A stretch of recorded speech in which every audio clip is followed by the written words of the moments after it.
పెట్టిన తర్వాత నుంచి వైసీపీ వాళ్ళందరూ మిమ్మల్ని టార్గెట్ చేయడం స్టార్ట్ చేశారు. ఎప్పుడైతే మహానాడు ఒంగోలు మహానాడు ఎప్పుడైతే అయిందో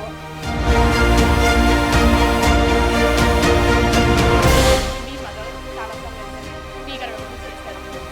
ఈ ఎమ్మెల్యే టికెట్ ఎందుకు ఇవ్వలేదు?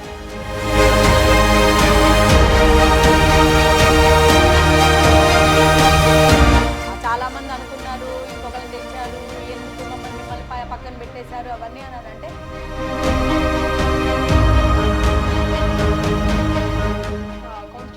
ఉండట్లేదు, పార్టీలో యాక్టివ్గా ఉండట్లేదు అని చెప్తున్నారు. కావాలని యాక్టివ్గా ఉండొద్దని పార్టీ నుంచి వచ్చిందా మీకు ఇన్స్ట్రక్షన్? లేదండి. I belong to Rajam constituency as an MLA and TDP incharge.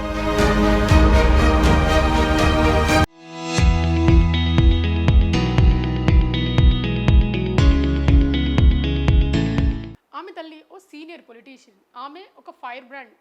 ఇలాంటి ఫైర్ బ్రాండ్ కాదు, సీఎం చంద్రబాబు నాయుడు మీద, మంత్రి నారా లోకేష్ మీద ఈగ కూడా వాళ్ళనివ్వరు. ఎవరా పొలిటీషియన్ అనుకుంటున్నారా? ఎమ్మెల్సీ గ్రీష్మ కావాలి. ప్రస్తుతం మనతో ఉన్నారు అటుమండి. హలో అక్క, హౌ యూ? హాయ్ నాన్న, ఎలా ఉన్నారు? I'm good. పర్లా, వర్క్ వైజ్ హెక్టిక్గా ఉంది. విజయవాడ, విజయనగరం, ఇప్పుడు పాడేరు ప్రోటోకాల్ ఇన్ఛార్జ్గా తీసుకున్నాను. సో వర్కింగ్ అండ్ 2 years దగ్గర పడుతుంది కాబట్టి ప్రజల్లోకి ఇంకా తెలియాలి. మనం లాస్ట్ 2 yearsలోనే కూటమి ప్రభుత్వం ఏం చేసిందో తెలియాలి అనే దాని మీద కొంచెం విగరస్గానే వెళ్తున్నా జనాల్లోకి. సచ్ అన్ యంగ్ ఏజ్లో పెద్దల సభలో కూర్చోవడం ఎలా అనిపిస్తుంది? యంగ్ అంటే యంగ్ కూడా కాదు. I'm 42 now. So I might look young అని, బట్ 42. అండ్ పొలిటికల్గా వచ్చినప్పుడు మాత్రం ఐ వాజ్ యంగ్. ఎందుకంటే 2014లోని మమ్మీ ఎలక్షన్స్ కోసం హెల్ప్ చేశాను. అప్పటి నుంచి తర్వాత 2019 ఎలక్షన్స్ ఆ టైం నుంచి కొంచెం అంటే 16-17 ఆ టైం నుంచి వర్క్ చేస్తూ వచ్చాను కాబట్టి అప్పుడు చూసుకుంటే యంగ్. కానీ ఇప్పుడు పర్లా యంగ్ ఏమనిపించడం లేదు. కానీ అపియరెన్సెస్ ఆర్ డిసెప్టివ్. అసలు జనరల్గా పొలిటీషియన్ అవుదాం అనుకున్నారా ఫస్ట్ నుంచి, లేకపోతే మదర్? ఆల్వేస్ పాపం ఆవిడ చిన్నప్పటి నుంచి ఎప్పుడు అనుకోలేదు అనుకుంటా. చిన్నప్పుడు కూడా నేను చేసే మాటలకి వాటికి మమ్మీ బాగా తల్లి పొలిటీషియన్గా బాగుంటుంది అని ఏదో జోక్గా అనేది. కానీ ఇంట్లో వాళ్ళు ఎప్పుడు కూడా మై గ్రాండ్ ఫాదర్ ఎప్పుడు నేను వాదించేదాన్ని. మా తాతగారు జస్టిస్ కొత్తపల్లి పున్నయ్య గారితో నేను వాదించేదాన్ని. అయితే ఆయన ఎప్పుడు నువ్వు అడ్వకేట్ అవుతావు, నువ్వు లాయర్ అవుతావు, నువ్వు జ్యుడిషియల్ సిస్టంలోకి వెళ్తారు అనేవాళ్ళు. కానీ ఇంట్లోని ఎప్పుడు కూడా రాజకీయాలు ప్రస్తావనకి నేను వెళ్ళాలని కానీ ఆ టాపిక్ అనేదే ఉండేది కాదు. కాకపోతే నేను మమ్మీ చిన్న మమ్మీ కూర్చుని కాబట్టి అప్పుడప్పుడు మమ్మీకి చెప్తా ఉండేదాన్ని, ఆ మీటింగ్ ఎలా జరిగింది, ఈ మీటింగ్ అని. మమ్మీ తర్వాత ఇలా ఉండాలి, మనుషులతో అలా ఉండాలి, రాజకీయ నాయకులతో ఎలా ఉండాలి, నీ దగ్గరికి నీకోసం ఎవరైనా పని కోసం వస్తే వాళ్ళతో ఎలా నువ్వు బిహేవ్ చేయాలి, ఎక్కువసేపు వెయిట్ చేయించకూడదు, ఇట్లాంటివన్నీ టిప్స్ అండ్ అవి మాత్రం నేను నేర్చుకున్నాను మమ్మీ దగ్గర. కానీ తాతయ్య వాళ్ళకైతే జీరో ఐడియా. ఖచ్చితంగా నేను తాతయ్య ఇదంటే అదంటే ఇదని వాదిస్తుంటే నువ్వు ఖచ్చితంగా లాయర్ అవుతావు వాళ్ళు. Coming to your personal life, మనుషులకి ఎవరికైనా సరే నేను చెప్పేది బాధగా అనిపిస్తుంది, ఎందుకంటే నిజం చెప్తా. ఒకవేళ కష్టంగా అనిపించింది, వాళ్ళకి కష్టం కలుగుతుందా అంటే కూడా అది కూడా చెప్తా. మీకు కష్టంగా అనిపించినా ఇది నిజం అని. Coming to your personal life, love marriage, అది కూడా ఇంటర్ కాస్ట్ మ్యారేజ్. అవును, ట్విస్టులు ఏంటి అసలు? లవ్ స్టోరీ ఎలా స్టార్ట్ అయింది? యాక్చువల్లీ శ్రీనివాస్ అండి మా హస్బెండ్ పేరు. This is my second marriage. I will tell you very clearly. ఎందుకంటే చాలామంది అనుకుంటారు చాలా బటర్గా గ్లాసీగా ఉంటుంది లైఫ్ అని. This is my second marriage. My first marriage నేను పెళ్లి చేసుకున్నప్పుడు 2013లో చేసుకున్నాను. Is a very nice gentlemen. అతనికి ఇప్పుడు పెళ్ళైపోయి పిల్లలు కూడా ఉన్నారు కాబట్టి పేర్లు తీయడం మంచిది కాదు. అయితే ఇప్పటికీ టచ్లో ఉన్నాము. కాకపోతే ఏంటనంటే అప్పుడు నాకు వర్క్లోని పడిపోయి తర్వాత నా ఫస్ట్ సన్ అతనితో ఉన్నప్పుడు ఆయనదే చనిపోయినప్పుడు డిస్టర్బెన్సెస్ చాలా ఎక్కువ అయిపోయాయి. ఒక కపుల్కి బాబు ఒక్కటే ఒక కొడుకు అన్నప్పుడు చనిపోయినప్పుడు ఆ డిస్టర్బెన్సెస్ బాగా వచ్చి అది మేము సెట్ చేసుకోలేని టైంలోని అప్పుడు నేను బాగా డిస్టర్బ్ అయ్యాను. ఇంకా లైఫ్లోని ఇంకా రిలేషన్షిప్స్లో వెళ్ళకూడదు, మ్యారేజ్ వైపు అసలు దృష్టి లేదు, నేను ఇంకా డైరెక్ట్గా బ్రహ్మచర్యం ఆ టైప్ ఆఫ్ మోడ్, సద్గురు, కొంచెం మెడిటేషన్, యోగా, ధ్యానం ఇవన్నీ చేస్తూ ఉందాం అని అనుకున్నాను. నాకు అసలుకి ఇంట్రెస్ట్ కూడా లేని టైంలోని మా హస్బెండ్ నాకు కామన్ ఫ్రెండ్ త్రూ కలిశారు. ఒక రోజు కలిసాము. మేము ఆ టాపిక్స్ అసలు మేము ఎలా మాట్లాడుకున్నాం అంటే కాస్ట్ సిస్టమ్ గురించి మాట్లాడుకున్నాం. ఆయనది బీసీ, సో కాస్ట్ సిస్టమ్ గురించి మాట్లాడుకున్నాం. తర్వాత నేషనల్ పాలిటిక్స్ మాట్లాడుకున్నాం, నేషనల్ ఎకానమీ గురించి మాట్లాడుకున్నాం. వాళ్ళ యాజ్ ఎ బీసీ తను ఫేస్ చేసిన ఛాలెంజెస్, ఏది అమెరికాలో చదువుకొని అక్కడ కంపెనీ పెట్టినా కూడా తనకు వచ్చిన సిచ్యువేషన్స్, ఛాలెంజెస్ ఎలా ఉన్నాయి, యాజ్ ఎన్ ఎస్సీ నాకు ఇంత ఫ్యామిలీలో పుట్టినా కూడా నాకు ఎలాంటి ఛాలెంజెస్ ఉన్నాయి, ఇవన్నీ ఫస్ట్ డేట్లో మాట్లాడుకున్న విషయాలు. ఇప్పటికీ నవ్వుతారు మా ఫ్రెండ్స్ అంతా, మీది చాలా డిఫరెంట్ లవ్ స్టోరీ అని. ఒక 7-8 hours we were talking to each other, and then by the end of 7-8 hours we decided to get married.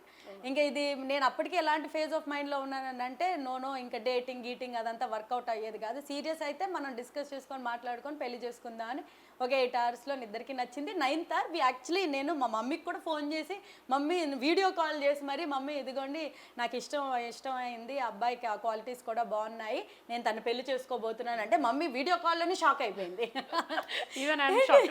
ఏం తల్లి అని అన్నారు. అంటే బట్ మమ్మీ చూడండి మీరు కలవండి, మీకు నచ్చితేనే. తర్వాత కూడా తను కూడా చాలా పర్సిస్టెంట్గా అత్తమ్మ మామయ్యకి మా ఫ్యామిలీలోని కూడా నువ్వు కలువు, ఖచ్చితంగా నువ్వు నచ్చుతావు, నచ్చిన తర్వాతే అని. కొంచెం ఇంటర్ కాస్ట్ కాబట్టి కొంచెం మమ్మీ పున్నయ్య గారు మనవరాలన్నా, ప్రతిభా భారతి కూతురన్నా కొంచెం ఈ పొలిటికల్ బ్యాక్గ్రౌండ్ అంటే ఎవరికైనా చిన్న భయం ఉంటుంది. అమ్మో మనం పొలిటీషియన్స్ అంటే ఏమని వింటాం, అదో ఒక బ్యాక్గ్రౌండ్ డిఫరెంట్గా ఉంటుంది, వీళ్ళు కరుడు కట్టిన వాళ్ళలాగా ఉంటారు కదా, అలాంటి కోడల్ని తీసుకొని రావాలంటే కొంచెం ఆలోచించారు. తర్వాత ఒక 2-3 నెలల తర్వాత నేను కలిసిన తర్వాత మా అత్తమ్మ నా బెస్ట్ ఫ్రెండ్ అయిపోయారు. ఇప్పుడు మా మామయ్య నాకు గైడింగ్ స్టార్, ఆయనే మొత్తం అంతా. ఆయన నాకు మా తాతయ్య మా మామయ్య చనిపోయిన తర్వాత ఇప్పుడు my father in law is like my father. నాకు ఇప్పుడు 2 తండ్రులు ఉన్నారని చెప్పుకోవడం నాకేం లేదు. అసలు నిజంగా ఎన్నో పుణ్యాలు. అదే నేను అంటున్నాను కదా, చాలా మంది ఏమనుకుంటారని అంటే లైఫ్లో ఒకసారి ఎప్పుడైనా కృంగిపోయి కృషించిపోయి మనకి ఏదైనా అనుకున్నది జరగకపోయినా, మ్యారేజ్ వర్కౌట్ అవ్వకపోయినా కొట్టుకొని తన్నుకొని ఆ రిలేషన్లో ఉండాల్సిన అవసరం లేదు. మీరు చక్కగా లైఫ్ని మీరు లీడ్ చేయాలి అంటే మంచి సద్బుద్ధులు కలిగి ఒక మంచి ట్రాక్లోకి వెళ్ళాలి అని అనుకుంటే life will always give you second ఛాన్స్కి లైవ్ ఎగ్జాంపుల్ నేనే, అంతకన్నా ఇంకేం లేదు. ఆ తర్వాత పెళ్లి చేసుకున్నాను. 3 సంవత్సరాల్లో ఆల్రెడీ 2 కన్నాను. 2 బాబులు చక్కటి 12 2 పిల్లల్ని చూస్తూ ఉంటే నాకు అసలు ఒక టైంలోనైతే ఇదేంటి దేవుడా, నాకు అసలుకి నేను ఇంత పూజలు చేస్తాను, ఇన్ని వ్రతాలు చేస్తాను, దేవుడిని నమ్ముతాను, ఎందుకు దేవుడు నాకు ఇలా చేశాడు, నాకు ఒక్క కొడుకుని నేను నమ్ముకొని ఉన్నానే, ఆ కొడుకుని తీసుకెళ్ళిపోవడం చాలా బాధగా ఉండేది. తర్వాత 2 కొడుకుల తర్వాత ఇచ్చిన తర్వాత ఏదో కర్మ సిద్ధాంతంలో పూర్వజన్మలో ఏదో తప్పు చేసి ఉంటాను, మళ్ళీ ఆ కర్మ సిద్ధాంతం ప్రకారం నాకు ఇప్పుడు మంచి జరుగుతుందని I believe in destiny, I believe in good కర్మ. ఇంట్లో కడప రెడ్డిని పెట్టుకొని జగన్మోహన్ రెడ్డిని డైలీ తిడుతుంటారు. కడప బీసీ ఓకే, రెడ్డిని పెట్టుకొని ఇంట్లో డైలీ జగన్మోహన్ రెడ్డిని తిడుతుంటారు కదా, ఆయన ఫీలింగ్ ఏంటి? ఆయన ఏమనరా?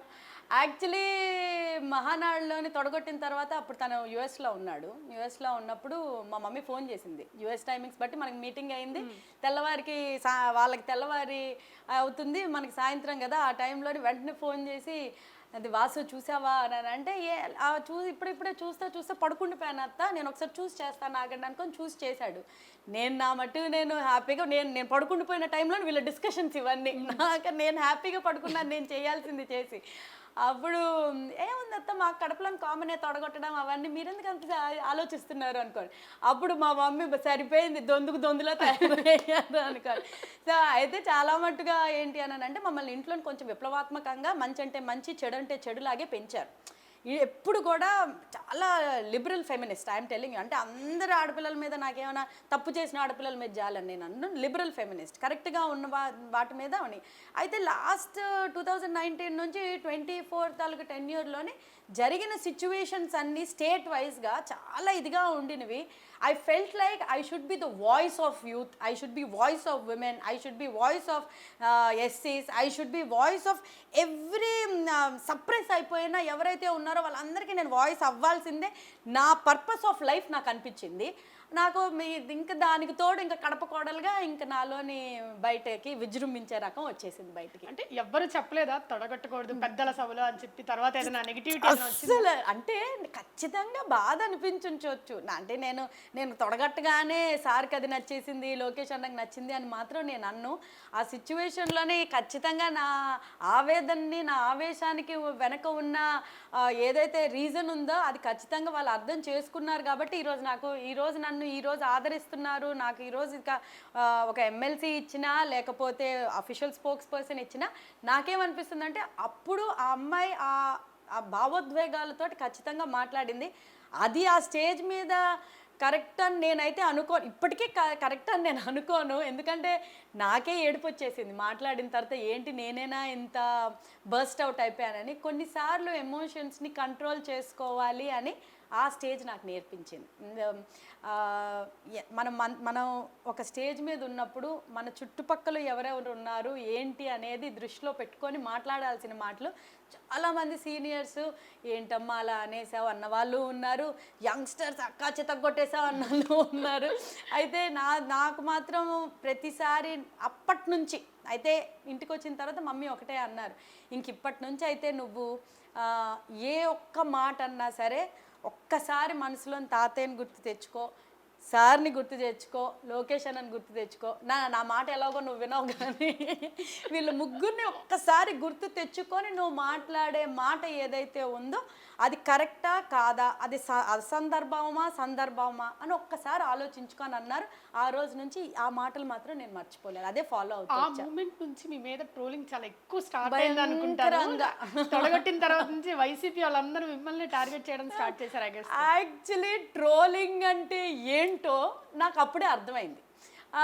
దానికన్నా ముందు మనం ఏదో మాట్లాడతాం. అప్పుడు TV5 డిబేట్స్కి చాలా వెళ్ళేదాన్ని. మనకి కోవిడ్ టైంలోని ఆల్మోస్ట్ వీక్కి ట్వైస్ వెళ్ళేదాన్ని TV5 డిబేట్స్కి కానీ లేకపోతే ఆంధ్రజ్యోతికి కానీ ABN కానీ అన్నీ మా మహా news I use to do చాలా డిబేట్స్ చేసేదాన్ని. ఒకవేళ ఏదైనా US పాడ్కాస్ట్లు ఎవరైనా చేయాలన్నా సరే we use to voice out చాలా మాట్లాడేదాన్ని. మాట్లాడి ఏమనుకునేదాన్ని అంటే ఆ చిన్న ట్రోలింగ్ అప్పుడు జరిగేదే అబ్బో ట్రోలింగ్ అని అనుకునేదాన్ని. తర్వాత స్టార్ట్ అయింది అసలు. అందుకు నేనేం చేసేదాన్ని అంటే ఆ టైంలోని ఎవరైనా ఏదైనా మెసేజ్ నేను పెట్టిన దానికి కింద ఏమైనా కామెంట్ ఏదైనా పెడితే నేను ఒక 10 లైన్లు కొట్టేదాన్ని. అది కాదన్నా, ఇదిగో అన్నా, ఇది నిజం, అది కాదు, ఇది కాదని దాని కింద మళ్ళీ ఇంకేదో పెట్టేవాళ్ళు. నేను చెప్పడానికి బాధ్యతగా ఒకసారి చెప్పేదాన్ని కానీ ఆ తర్వాత మళ్ళీ ఏదో వదిలేసేదాన్ని. ఆ తర్వాత ఎప్పుడైతే ఒంగోలు మహానాడు ఎప్పుడైతే అయ్యిందో అప్పుడు నాకు తెలిసింది ట్రోలింగ్ అంటే ఇది అని. అంత విగరస్గా చేశారు. ఒక మొత్తం యుద్ధానికి దిగినట్టు దిగారు. మొత్తం బెటాలియన్ ఎక్కడం అంటే సో కాల్డ్ వైసీపీలోని సిట్టింగ్ మినిస్టర్స్, సిట్టింగ్ ఎమ్మెల్యేలు, చీకట్లో ఉన్న పేటీఎం బ్యాచ్, అసలు ఇంక వాళ్ళు లేరు. నేను మాత్రం మీకు అందరికీ చెప్తున్నా ఇప్పుడు కూడా, మీరు అసలు ఏమన్నారో ఏంటో నాకు ఎవరో చెప్తేనే తప్పితే నేను 4 రోజులు మహానాడు ఇది అయిపోయిన తర్వాత నా Facebook, Insta, Twitter and WhatsApp ఒక వారం రోజులు నేను ఆఫ్ చేశాను. లిటరలీ నేను డిలీట్ చేశాను ఆ యాప్. లిటరలీ ఎందుకు అన్నానంటే నాకు తెలుసు నేను ఎంత ఇప్పుడు మా పార్టీలోనే నాకు ఇంత క్రిటిసిజం వస్తే ఇంకా అసలు తిట్టించుకున్న వాళ్ళు ఇంకెలాగా గింజుకుంటారా అని నాకు అర్థమైంది. ఆ తర్వాత వచ్చిన తర్వాత పెట్టుకున్న తర్వాత కొంతమంది నాకు హైదరాబాద్ ఫ్రెండ్స్ కానీ ఎవరైనా close friends who are not politicians, కామన్గా వాళ్ళ పనులు లైఫ్లో బిజీగా ఉన్నవాళ్ళు ఏంటే ఇలా మాట్లాడుతున్నారు, పవన్ కళ్యాణ్ గారి గెస్ట్ హౌస్ అంటున్నారు, ఇది అంటున్నారు ఏంటంటే ఇవన్నీ నేనే చదవడం లేదని నేను డిలీట్ చేస్తే మీరు అసలు ఎందుకు నాకు చెప్తున్నారు అని అడిగా. ఆ తర్వాత ఇంకా అక్కడి నుంచి మెల్లగా నాకు ఐ అండర్స్టూడ్ ద ప్యాటర్న్. ఎవరో చీకటి గదిలో నుంచి బేసికలీ మీకు మెసేజ్లు పెట్టమని చెప్తా ఉన్నారు. బండ బూతులు, తిట్లతో, బాడీ పార్ట్స్తో, బాడీ షేమింగ్ అన్ని రకాల చేస్తూ ఉంటే ఓ మై గాడ్, ఫేస్లెస్ ఇలాంటి శత్రువులు నిజంగా వాళ్ళకు ఉచ్చనీచాలు లేవు, ఎవడికి పాపాన్ని వాడే పోతాడని అనుకొని దులిపేసుకొని. One of the main reasons youngsters పాలిటిక్స్లో ఎంటర్ అవ్వకపోవడానికి ట్రోలింగ్ ఎక్కువ ఉంటుంది. అవును, అసలు చాలా నాకు తెలిసి నేను I don't want to take out names. ఇప్పుడు సిట్టింగ్ ఎమ్మెల్యేస్గా ఉన్న చాలామంది, మేల్ అయినా కానివ్వండి, లేడీస్ అయినా కానివ్వండి, ఎంతోమంది ఈ ట్రోల్ చేస్తారనో లేకపోతే ఇంకేదో అనుకుంటారనో ఇంకేదో అంటారనో ఎంతో చెయ్యాల్సిన వాళ్ళు కూడా సగంలోనే చేసి ఆపేస్తున్నారు. వాళ్ళు ఎన్నో చెప్పాలనుకుంటారు, ఫోన్లు వాళ్ళు ఏమనుకుంటారో వీళ్ళు ఏమని అనుకుంటారో, ట్రోలింగ్ అనుకో. సోషల్ మీడియాని మనం సోషల్ జస్టిస్ కోసం, సోషల్ అవేర్నెస్ కోసం వాడాలి. అది ఎప్పుడైతే మనం వేరే వాటికి వాడడం స్టార్ట్ చేయడం జరిగిందో, ఎప్పుడైతే ఇది ఒక మనిషి పర్సనల్ లైఫ్లోకి వెళ్ళిపోయి వాళ్ళని ట్రోల్ చేసి, పొలిటీషియన్స్ మీరు ఎంతైనా చూడండి, వాళ్ళ మీద పడే నింద ఎంతైనా తట్టుకుంటారు, ఏదైనా చేస్తారు. కానీ వాళ్ళ ఫ్యామిలీని లాగి, వాళ్ళ పేరెంట్స్ని లాగి, హస్బెండ్ని లాగి, వైఫ్స్ని లాగి, పిల్లల్ని లాగి, పసిపిల్లల్ని లాగి అంతా లాగితే వాళ్ళ ఇళ్లలోనే ఏమంటారు, మీకు అసలు అవసరమా ఈ దిక్కుమాల రాజకీయాలు అని అంటారు. అలాంటిది ఒక్క క్రిటిసిజం వచ్చింది అని అంటే వాళ్ళు అది సీరియస్గా తీసుకోవడం స్టార్ట్ చేస్తే వాళ్ళు పాజిటివ్గా వర్క్ ఎక్కడ చేస్తారు? ఎక్కడికి వెళ్ళినా సరే నేను ఇది అనే లోపల 10 నిమిషాలు ఆలోచించాలి, ఇది ఆలోచించాలి. నిజం నిర్భయంగా మనం ఎప్పుడైతే మాట్లాడతామో, ఇర్రెస్పెక్టివ్ ఆఫ్ ద పార్టీస్, నిజం ఎప్పుడైతే నిర్భయంగా మనం మాట్లాడగలిగే సత్తా ఉంటేనే రాజకీయాల్లోకి ఉండాలి. లేకపోతే మానేసుకోవచ్చు. ఎన్నో ఫీల్డ్స్ ఉన్నాయి వర్క్ చేసుకోవడానికి. మనం ఇదేంటిది గోడ మీద పిల్లలాగా ఇటు స్టాండ్ తీసుకుంటామా, అటు స్టాండ్ తీసుకుంటామా? నేను I don't believe in all that నాన్న. ఏదైనా మనం ఒక పార్టీ నమ్ముకున్నాము అని అంటే we need to take a stand. ఏ ఒక టాపిక్ మీదైనా ఆ స్టాండ్. మనం ఇప్పుడు ఆ పార్టీలో ఎందుకు ఉంటున్నాం? మనకు ఆ పార్టీ సిద్ధాంతాలు నచ్చి, ఆ పార్టీ ఎజెండా నచ్చి, ఆ పార్టీ లైనప్ నచ్చి మనం ఇప్పుడు ఆ పార్టీలో ఉంటున్నాం. ఇప్పుడు ఒక్కొక్క సిచ్యువేషన్స్లోనే ఆ పార్టీ మనకి స్టాండ్ ఇచ్చింది అన్న తర్వాత ఇంకా దాని గురించి ఇంకా దాని గురించి ఆలోచించి ఇంకా చేస్తే ఇంకెందుకు రాజకీయాల్లో ఉండం? ఇంకేదైనా జాబ్ చేసుకోవచ్చు కదా. ఇదే ఈ 24/7 పని చేయాలి రాజకీయాల్లోనే. అదే ఇంకేదైనా ఉద్యోగం చేసినా, లేకపోతే ఇంకా చదువుకున్న వాళ్ళు ఉన్నారు ఉద్యోగం చేసినా, లేకపోతే ఏదైనా ఇండస్ట్రీ పెట్టుకున్నా, ఆంటర్ప్రినర్స్ అంటే ఇంత బోల్డ్ డబ్బులు సంపాదించవచ్చు కదా. రాజకీయాల్లో అంటే no guts, no glory, no legend, no story. నాదైతే సింపుల్ ఎజెండా లైఫ్లోని. గట్స్ ఏం లేకుండా నేను రాజకీయాల్లో ఉంటాను అని అంటే మాత్రం you're wasting your time, you're wasting parties time. మీ మదర్ చాలాసార్లు ఎమ్మెల్యే స్పీకర్గా కూడా చేశారు. అవునమ్మా. మీకు ఎమ్మెల్యే టికెట్ ఎందుకు ఇవ్వలేదు అనుకుంటున్నారు? పొలిటికల్ ఈక్వేషన్స్ బట్టే. ఒకసారి అయితే 2018 అంటే 100% మమ్మీకి అప్పుడు బైపాస్ చేశారు. అప్పుడు సరే చెప్పారు ఇలాగా హెల్త్ మీద కాన్సన్ట్రేట్ చేయండి అమ్మా అనుకొని. అప్పుడు నేను నా కొడుకు చనిపోయి కూడా సంవత్సరం అవ్వలేదు ఇంకా. ఆ ఎలక్షన్స్ వచ్చేటప్పటికి అప్పుడే అయ్యింది. సో మేము మెంటల్గా, మమ్మీ ఫిజికల్గా, నేను మెంటల్గా we were not ready to take elections. అంటే చాలామంది అనుకున్నారు ఇంకొకరిని తెచ్చారు, ఎందుకు మిమ్మల్ని పక్కన పెట్టేశారు అవన్నీ అని అంటే, ఇవన్నీ బ్యాక్ ఆఫీస్లోని ఎలా రన్ చేస్తారో తెలియని వాళ్ళు, ఫౌండర్ మెంబర్స్ కాని వాళ్ళకి అర్థమవుతుంది. కానీ అలా అనుకుంటారు. కానీ ఫౌండర్ మెంబర్గా ప్రతిభాభారతి ఉన్న తర్వాత, ఆవిడ కింద నేను ట్రైన్ అయిన తర్వాత అసలు బ్యాక్ ఆఫీస్లోని ఎలా రన్ చేస్తారు, ఎలాంటి డెసిషన్స్ తీసుకుంటారు అనేది మాకు క్లియర్ కట్గా తెలుసు. సో ఇలాంటి ఈక్వేషన్స్ వల్ల నేను ఎప్పుడైతే టికెట్ ఇవ్వలేదో నేను అప్పుడే లోకేష్ అన్నకు చెప్పాను, నాకు ఒక సంవత్సరం ఇవ్వండి అన్న, ఐ వాంట్ టు హీల్. నాకు హీల్ అయితేనే కానీ నేను మెంటల్గా నేను వర్క్ చేయలేను. ఎందుకంటే ఏదో వెలితి, ఏదో అయ్యో నేను నా కొడుకుని త్యాగం చేశాను, లేకపోతే ఇది చేశాను, అదే ఏదో ఎవరో చెప్తారు, ఏదో ఒకటి ఉంటుంది మైండ్లోని, ఏదో కెలికినట్టు అనిపిస్తూ ఉంటుంది. అలాంటి డిస్టర్బెన్సెస్ పెట్టుకొని ఇప్పుడు కూడా నేననే కాదండి, ఎప్పుడు ఎవరైనా కూడా డిస్టర్బెన్సెస్ అనే మైండ్ సెట్తో కాకుండా క్లారిటీ ఆఫ్ మైండ్తో వస్తే మనం if you want to work for somebody, ప్రజలకు సేవ చేయాలంటే కూడా క్లారిటీ ఆఫ్ మైండ్ ఉంటుంది. That's why it was purely political equations, it was nothing personal. ఎక్కువ మీ కాన్స్టిట్యున్సీలో ఉండట్లేదు, పార్టీలో యాక్టివ్గా ఉండట్లేదు అని చెప్తున్నారు. కావాలని యాక్టివ్గా ఉండొద్దని పార్టీ నుంచి వచ్చిందా మీకు ఇన్స్ట్రక్షన్? లేదు. యాక్చువల్లీ ఇప్పుడు నాకు బదులు కోండ్రు మురళీమోహన్ గారికి టికెట్ ఇచ్చారు. 2019లోని ఇచ్చారు, 2024లోని ఇచ్చారు. ఆయన 2019లోని వేవ్ అంతా ఉండింది, చాలామంది ఓడిపోయారు, దానిలోనే ఆయన ఓడిపోయారు. 2024లోని మంచి మెజారిటీతో ఆయన గెలిచారు. సో ఆయన గెలిచిన తర్వాత ఆయన కాన్స్టిట్యున్సీ అదో I belong to Rajam constituency, as an MLA and TDP incharge, he's the head over there. ఆయన పనిచేసే 5 సంవత్సరాలు ఏ డిసిషన్స్ అయినా is up to him. So ఎప్పుడైనా సరే మనం మంచి చేయటానికి ట్రై చేయాలే కానీ, నియోజకవర్గానికి కానీ, క్యాడర్కి కానీ, నాయకులకు కానీ, పార్టీకి కానీ మంచి చేయాలే కానీ మన వల్ల 4 ఓట్లు రావాలే కానీ ఉన్న 40 ఓట్లు పోకూడదు. సో నేను ఇప్పుడు అక్కడికి వెళ్ళి నేను అక్కడ ఒక ఆఫీస్ పెట్టి నలుగురిటి రండి అని చెప్పి వీళ్ళతోటి మాట్లాడి మళ్ళీ వాళ్ళు ఆయన దగ్గరికి వెళ్ళకుండా మళ్ళీ మా ఇద్దరి మధ్యలో డిస్టర్బెన్సెస్ ఉండి ఇది వైసీపీ వాళ్ళు క్యాచ్ చేసి మళ్ళీ అక్కడ నుంచి ఇంకొకటి పుడింగ్ అనుకొని ఇంకొక వైసీపీ వాడిని తయారు చేసి వీళ్ళు కొట్టుకుంటున్నారు అనుకొని ఆ సాక్షి పేపర్లో రాసి ఇవన్నీ అవసరం లేదు. నాకు కోండ్రు మురళి గారికి ఎలాంటి డిస్టర్బెన్స్ లేనప్పుడు నేను ఆ నియోజకవర్గాల్లో ఉండాల్సిన అవసరం లేదు. వితౌట్ మీ కానీ ప్రోటోకాల్ విషయంగా మాకు క్యాడర్ విషయంలో కానివ్వండి, మమ్మల్ని నమ్ముకున్న ప్రజలు కానివ్వండి, అది ఏ సిచ్యువేషన్ వచ్చినా ఏ ప్రోగ్రామ్ వచ్చినా నేను వెళ్తాను. కానీ అన్ని 100%కే నేను ఖచ్చితంగా నా ప్రోటోకాల్ ఉండాలి, ఎమ్మెల్సీగా నన్ను ప్రోగ్రామ్కి పిలవాలి, లేకపోతే మీరు ఎందుకు నాకు పిలవలేదు, ఇలాంటి చిన్నపిల్లల రాజకీయాలు చేయడానికి we are founder members of Telugu Desam party అమ్మ.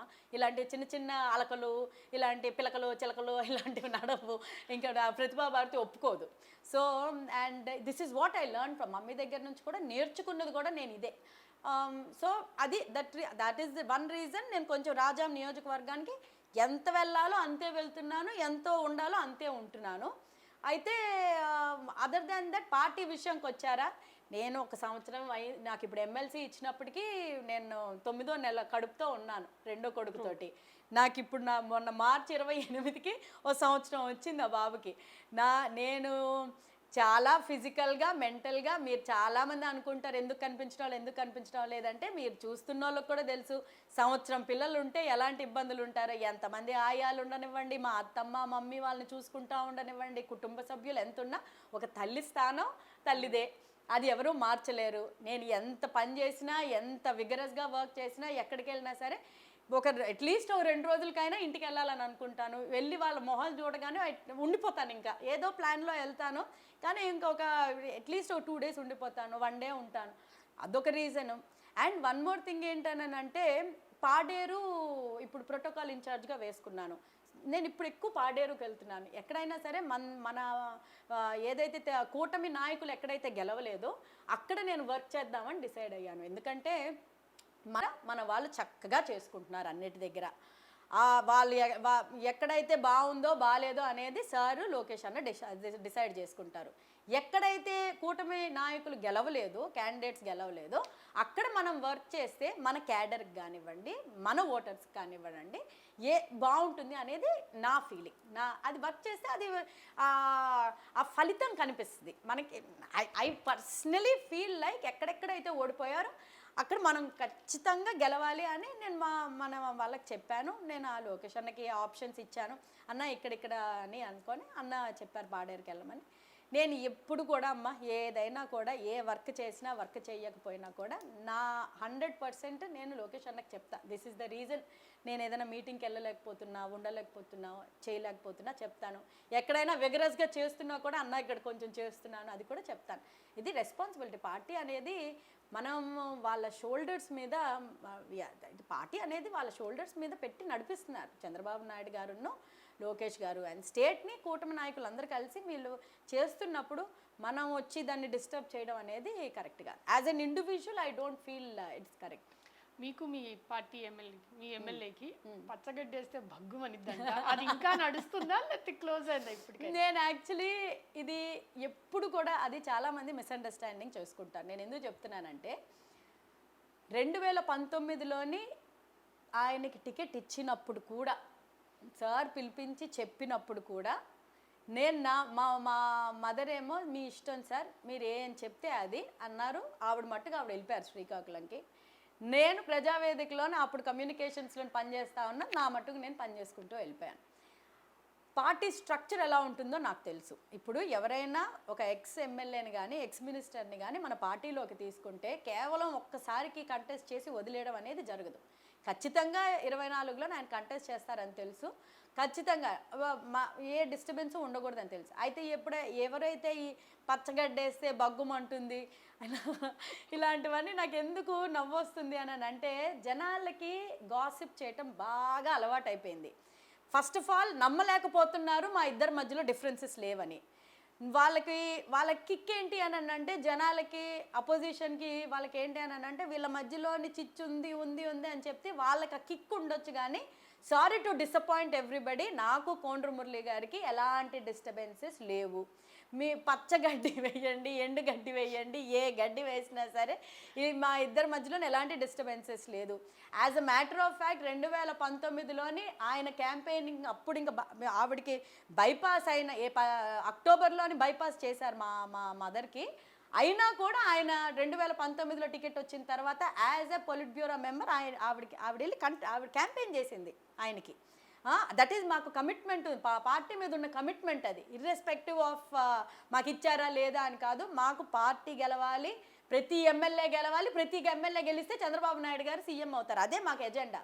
అండ్ వన్ మోర్ థింగ్, 2019లోని నేను వెళ్ళి ప్రతి ఇంటికి వెళ్ళి ఆయన గెలవాలి, మేము అసలు నిజంగా అయితే ఆయనకి అత్యధికమైన మెజారిటీ జిల్లాలోనే రావాలనుకోండి ఇక్కడ ప్రచారం చేశాను. సో దయచేసి మురళీ గారిని మా కుటుంబాన్ని ఇది చేయటానికి చాలామంది ప్రయత్నించి, నేను యాక్చువల్లీ మొన్న మినీ మహానాడులోని కూడా అదొక పెద్ద హల్చల్ అయిపోయింది. మినీ మహానాడులోకి వెళ్ళి స్టేజ్ మీద నా ఫోన్ నంబర్ మరీ అనౌన్స్ చేసి, మీకు ఎవరికైనా డౌట్స్ ఉంటే యూట్యూబ్ ఛానల్స్ చూడకండి, మా ఇద్దరి మధ్యలో ఏ ఈక్వేషన్ ఉందో నేనే మీకు పర్సనల్గా చెప్తాను, అవేవి రూమర్స్ నమ్మకండి అని చెప్పాను. సో ఇప్పుడు నేను చెప్తే మరి బాగోదు, మొత్తం స్టేట్ అంతా తెలిసిపోయిందని అంటే రచ్చ చేసేస్తారు. గ్రీష్మ ఒక ఫైర్ బ్రాండ్, ఇప్పుడు ఆ ఫైర్ కాస్త తగ్గిందంటారా? తగ్గాలి కదా, పెద్దల సభలో కూర్చోబెట్టారు, మరి ఏదో పెద్ద ఆకతాయిలాగా ఏదో పడితే అది మాట్లాడకూడదు. పెద్దల సభ అంటే పెద్దరికంగా ఉండాలి ఖచ్చితంగా.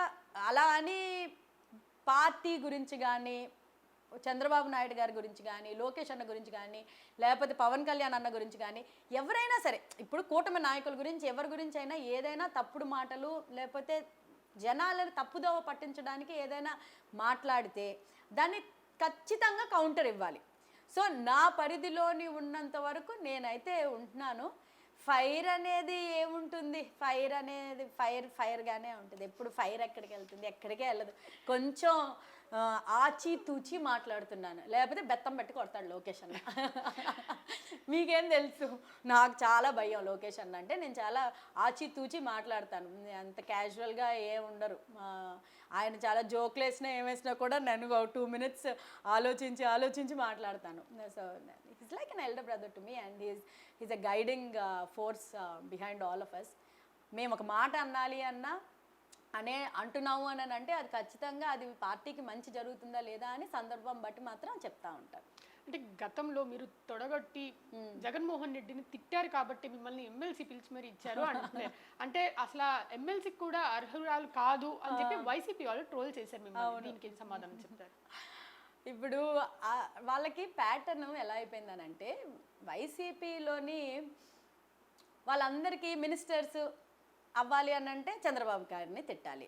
వాళ్ళు 2019 నుంచి 24లోని మీరు గట్టిగా చంద్రబాబు నాయుడు గారిని, వాళ్ళ ఫ్యామిలీని, లోకేష్ గారిని, వీళ్ళందరినీ తిడతా ఉండండి, మీకు మంత్రులను ఇస్తాము, లేకపోతే ఇంకో కార్పొరేషన్ చైర్మన్ని చేస్తాం, వాళ్ళందరికీ అలా చేసిన చరిత్ర వాళ్ళది. పచ్చకామెరలు వచ్చినోడికి లోకం అంతా ఎప్పుడు పచ్చగానే అనిపిస్తుంది.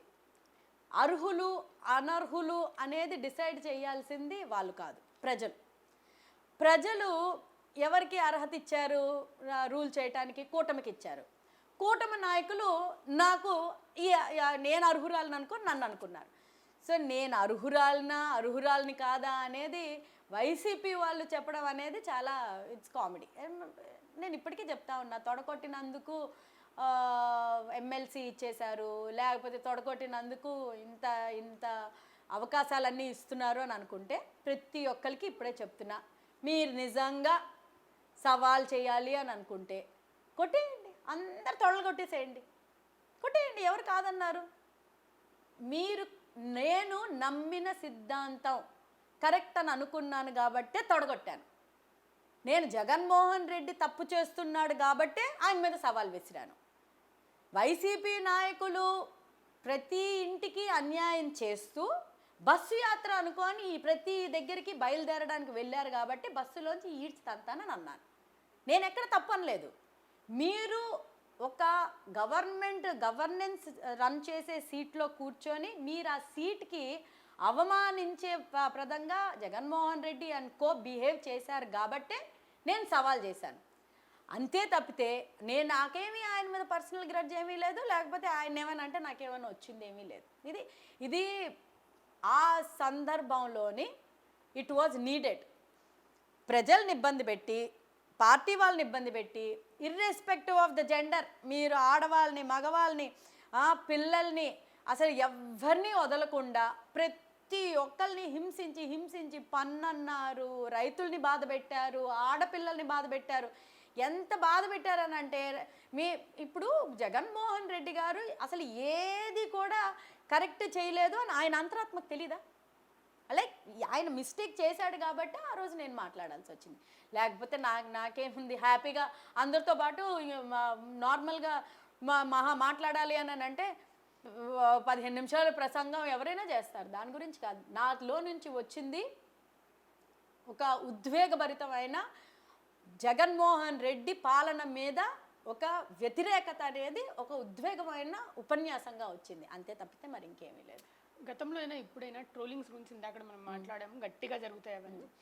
పొలిటీషియన్గా ట్రోలింగ్ ఎలా తీసుకున్నారు యాజ్ ఎ హ్యూమన్ బీయింగ్? అంటే పొలిటీషియనే కాదు, యాజ్ ఎ హ్యూమన్ బీయింగ్ చాలా మంది ట్రోలింగ్స్ ఫేస్ చేస్తారు. ఎవరైనా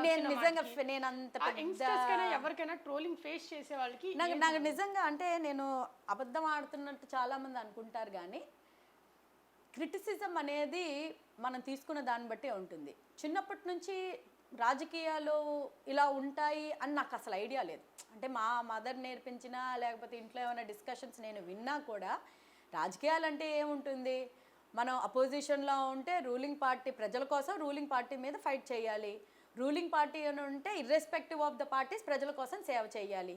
ఇది చాలా సింపుల్ ఎజెండాతోటి మాకు ఇంట్లోనే ఏదైనా నేర్పినా అలా నేర్పేవాళ్ళు. కానీ నేను పొలిటికల్ సిచ్యువేషన్లోని ఎప్పుడైతే ఎంటర్ అయ్యానో మొత్తం జనరేషన్ గ్యాప్ కానివ్వండి, లేకపోతే ఈ తరంతాలకు అది గోల్డెన్ ఎరా. మా అమ్మ చెప్పిందో మా అమ్మకి చెప్పినవో అవన్నీ ఎందుకంటే నేను 4th జనరేషన్ పొలిటీషియన్ మా ఇంట్లోని. మా ముత్తాత కావల్ నారాయణ గారు ఫస్ట్ ఎమ్మెల్యే 1952లోని. మా తర్వాత కొత్తపల్లి పున్నయ్య గారు, ఇప్పుడు జడ్జి తాత ఎవరైతే ఉన్నారో ఆయన 2 సార్లు చేశారు. చీపురుపల్లి నుంచి పొందూరు నుంచి కంటెస్ట్ చేసినప్పుడు ఆయనకి అగెయిన్స్ట్ ఎవరు లేరు, యునానిమస్గా గెలిచారు. రాజకీయాలు నచ్చక మిడ్ టర్మ్లోని ఆయన రిజైన్ చేసి జ్యుడిషియల్కి వచ్చారు. ఆయన తర్వాత యాక్చువల్లీ బై పర్సన్ చూసుకుంటే ఆయన బ్రదరు కొత్తపల్లి నరసయ్య గారు ఆయన తీసుకున్నారు. ఆయన తర్వాత కొత్తపల్లి నరసయ్య గారి తర్వాత కావలి ప్రతిభాభారతి. సో కావలి నారాయణ గారు, కొత్తపల్లి పున్నయ్య గారు, కొత్తపల్లి నరసయ్య గారు, కావలి ప్రతిభాభారతి, ఆ తర్వాత నేను కావలి గ్రీష్మ. నేను by person 5th person, but politically 4th generation. ఎప్పుడైనా కూడా ఇంట్లోని డిస్కషన్స్ ఏదైనా కూడా మాకు క్రిటిసిజం గురించి ఎప్పుడు మాట్లాడాల. ఎప్పుడైనా కూడా ఏంటి అని అంటే పాజిటివ్గానే వెళ్ళింది ఆ generation. Because I'm talking about golden era, అవంతా డైమండ్ ఎరా, గోల్డెన్ ఎరా. ఆ సిస్టమ్ లేదు ఇప్పుడు ప్రతి ఒక్కరికి ఫోన్ వచ్చింది. అప్పుడు ఫ్రీడమ్ ఆఫ్ స్పీచ్ ఉండేది, ఇప్పుడు ఫ్రీడమ్ ఆఫ్ వల్గారిజం వచ్చింది. ఏంటి, నువ్వు వల్గర్గా మాట్లాడవచ్చు, నువ్వు వల్గర్గా తిట్టొచ్చు, నువ్వు నీకు నచ్చినట్టు మాట్లాడవచ్చు. ఇదంతా నీకు ఎప్పుడైతే నీకు నచ్చినట్టు నువ్వు మాట్లాడినప్పుడు ఇంకొకటి నచ్చినట్టు నా ఫేస్ మీద చెప్పలేక మెసేజ్ చేస్తున్నాడు, అది వాడి కర్మ, నేనేం చేయలేను. మీకు దమ్ముంటే, మీకు ధైర్యం ఉంటే, మీకు కలేజా ఉండి, గుండె ధైర్యం ఏదైనా ఎవరికైనా ఉండి నేను చెప్పేది తప్పని అనుకుంటే నా మొహం మీద చెప్పండి. నేనేమైనా తప్పించుకొని తిరుగుతుంటానా, లేకపోతే 100 మంది బాడీ గార్డ్స్ ఉన్నారా? నాకు అంత సినిమా లేదు, నాకు అంత డెకరేషన్ లేదు, ఉన్న ఒక గన్మెన్ కూడా అవసరం లేదు అనుకుని కొన్నిసార్లు నా మటుకు నేను సోలోగా ట్రావెల్ చేస్తాను. ఎక్కడ ఏ మీటింగ్కి వెళ్ళినా నేను సింగిల్గానే వస్తాను. ఎవరికైనా ఏదైనా ఇబ్బంది కలిగితే నాతో చెప్పండి. అంతే తప్పితే ఈ ట్రోలింగ్ గీలింగ్ అనేది నేను జీరో, అసలు ఇంట్రెస్ట్ కూడా లేదు అసలుకి. నేను అది అసలు చాలా ట్రోలింగ్స్కి కూడా నేను చదివి నవ్వుకున్న రోజులు ఉన్నాయి. పెట్టినోడే వెర్రోడు అయ్యాడే కానీ నాకు అసలు ఎఫెక్ట్ కూడా కాదు దాని మీద. మండలిలో చాలా అగ్రెసివ్గా మాట్లాడతారు, ప్రశ్నలు, ప్రతి సవాళ్ళు ఇవన్నీ చాలా చేస్తారు. ఇవన్నీ మీ నాయకుల దృష్టిలో పడడానికి లేకపోతే నిజంగా వైసీపీ క్వశ్చన్స్ వేయడానికి? అసలు నేను చాలా హ్యాపీగా ఫీల్ అయ్యాను. ఎప్పుడైనా మండలికి ఎప్పుడైతే వైసీపీ వాళ్ళు ఎక్కువ ఉన్నారు అని అంటే 2 థింగ్స్ ఏంటి అని అంటే, అసెంబ్లీకి వాళ్ళు రావటం లేదు, థ్యాంక్ గాడ్ వాళ్ళు లేని ప్లేస్లోనే. ఎందుకంటే మనం ప్రతిపక్షం వాళ్ళు చేసిన తప్పులు వాళ్ళకి చెప్పాలి, వాళ్ళ చేసిన తప్పులు ప్రజలకు చెప్పాలి. క్లారిఫికేషన్స్ అంటూ మన సైడ్ నుంచి ఇప్పుడు రూలింగ్ గవర్నమెంట్లో ఉన్న వాళ్ళు ఖచ్చితంగా క్లారిఫై ఇవ్వకపోతే వాళ్ళు చెప్పే అబద్ధాలే అన్నీ నిజం అనుకుంటారు ప్రజలు. అందుకు నాకు ఎంత మంచి అవకాశం దొరికిందని అంటే నిజంగా దండం పెట్టవచ్చు. ఎమ్మెల్సీ అన్న థాట్ నాకు ఇవ్వాలని లోకేష్ అన్నకు కానీ లేకపోతే సార్కి కానీ వచ్చినప్పుడు నాకు అవకాశం ఇచ్చినందుకు నేను అసలు ఐఎమ్ ఫర్ ఎవర్ గ్రేట్ఫుల్. ఎందుకంటే నేను అలా ముంగిలా కూర్చొని అసెంబ్లీలో ఉండలేనండి. ఎందుకంటే వైసీపీ వాళ్ళు వాళ్ళ ఫేస్ మీద వాళ్ళకి ఆ నిజాలు తెలియాలి.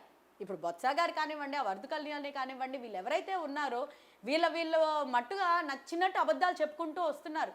వాళ్ళకి జగన్మోహన్ రెడ్డి వాళ్ళు ఏమైనా వాళ్ళకి పదవులు ఇస్తాననొచ్చు, లేకపోతే టికెట్లు ఇవ్వచ్చు, లేకపోతే ఇంకేదో వాళ్ళ బెనిఫిట్స్ ఏదో నాకు అసలు సంబంధం కూడా లేదు. కానీ వాళ్ళకి ఎలా ఉందో నాకు తెలియదు. కానీ అబద్ధాలు చెప్పి వాళ్ళకి అలవాటు అయిపోయింది.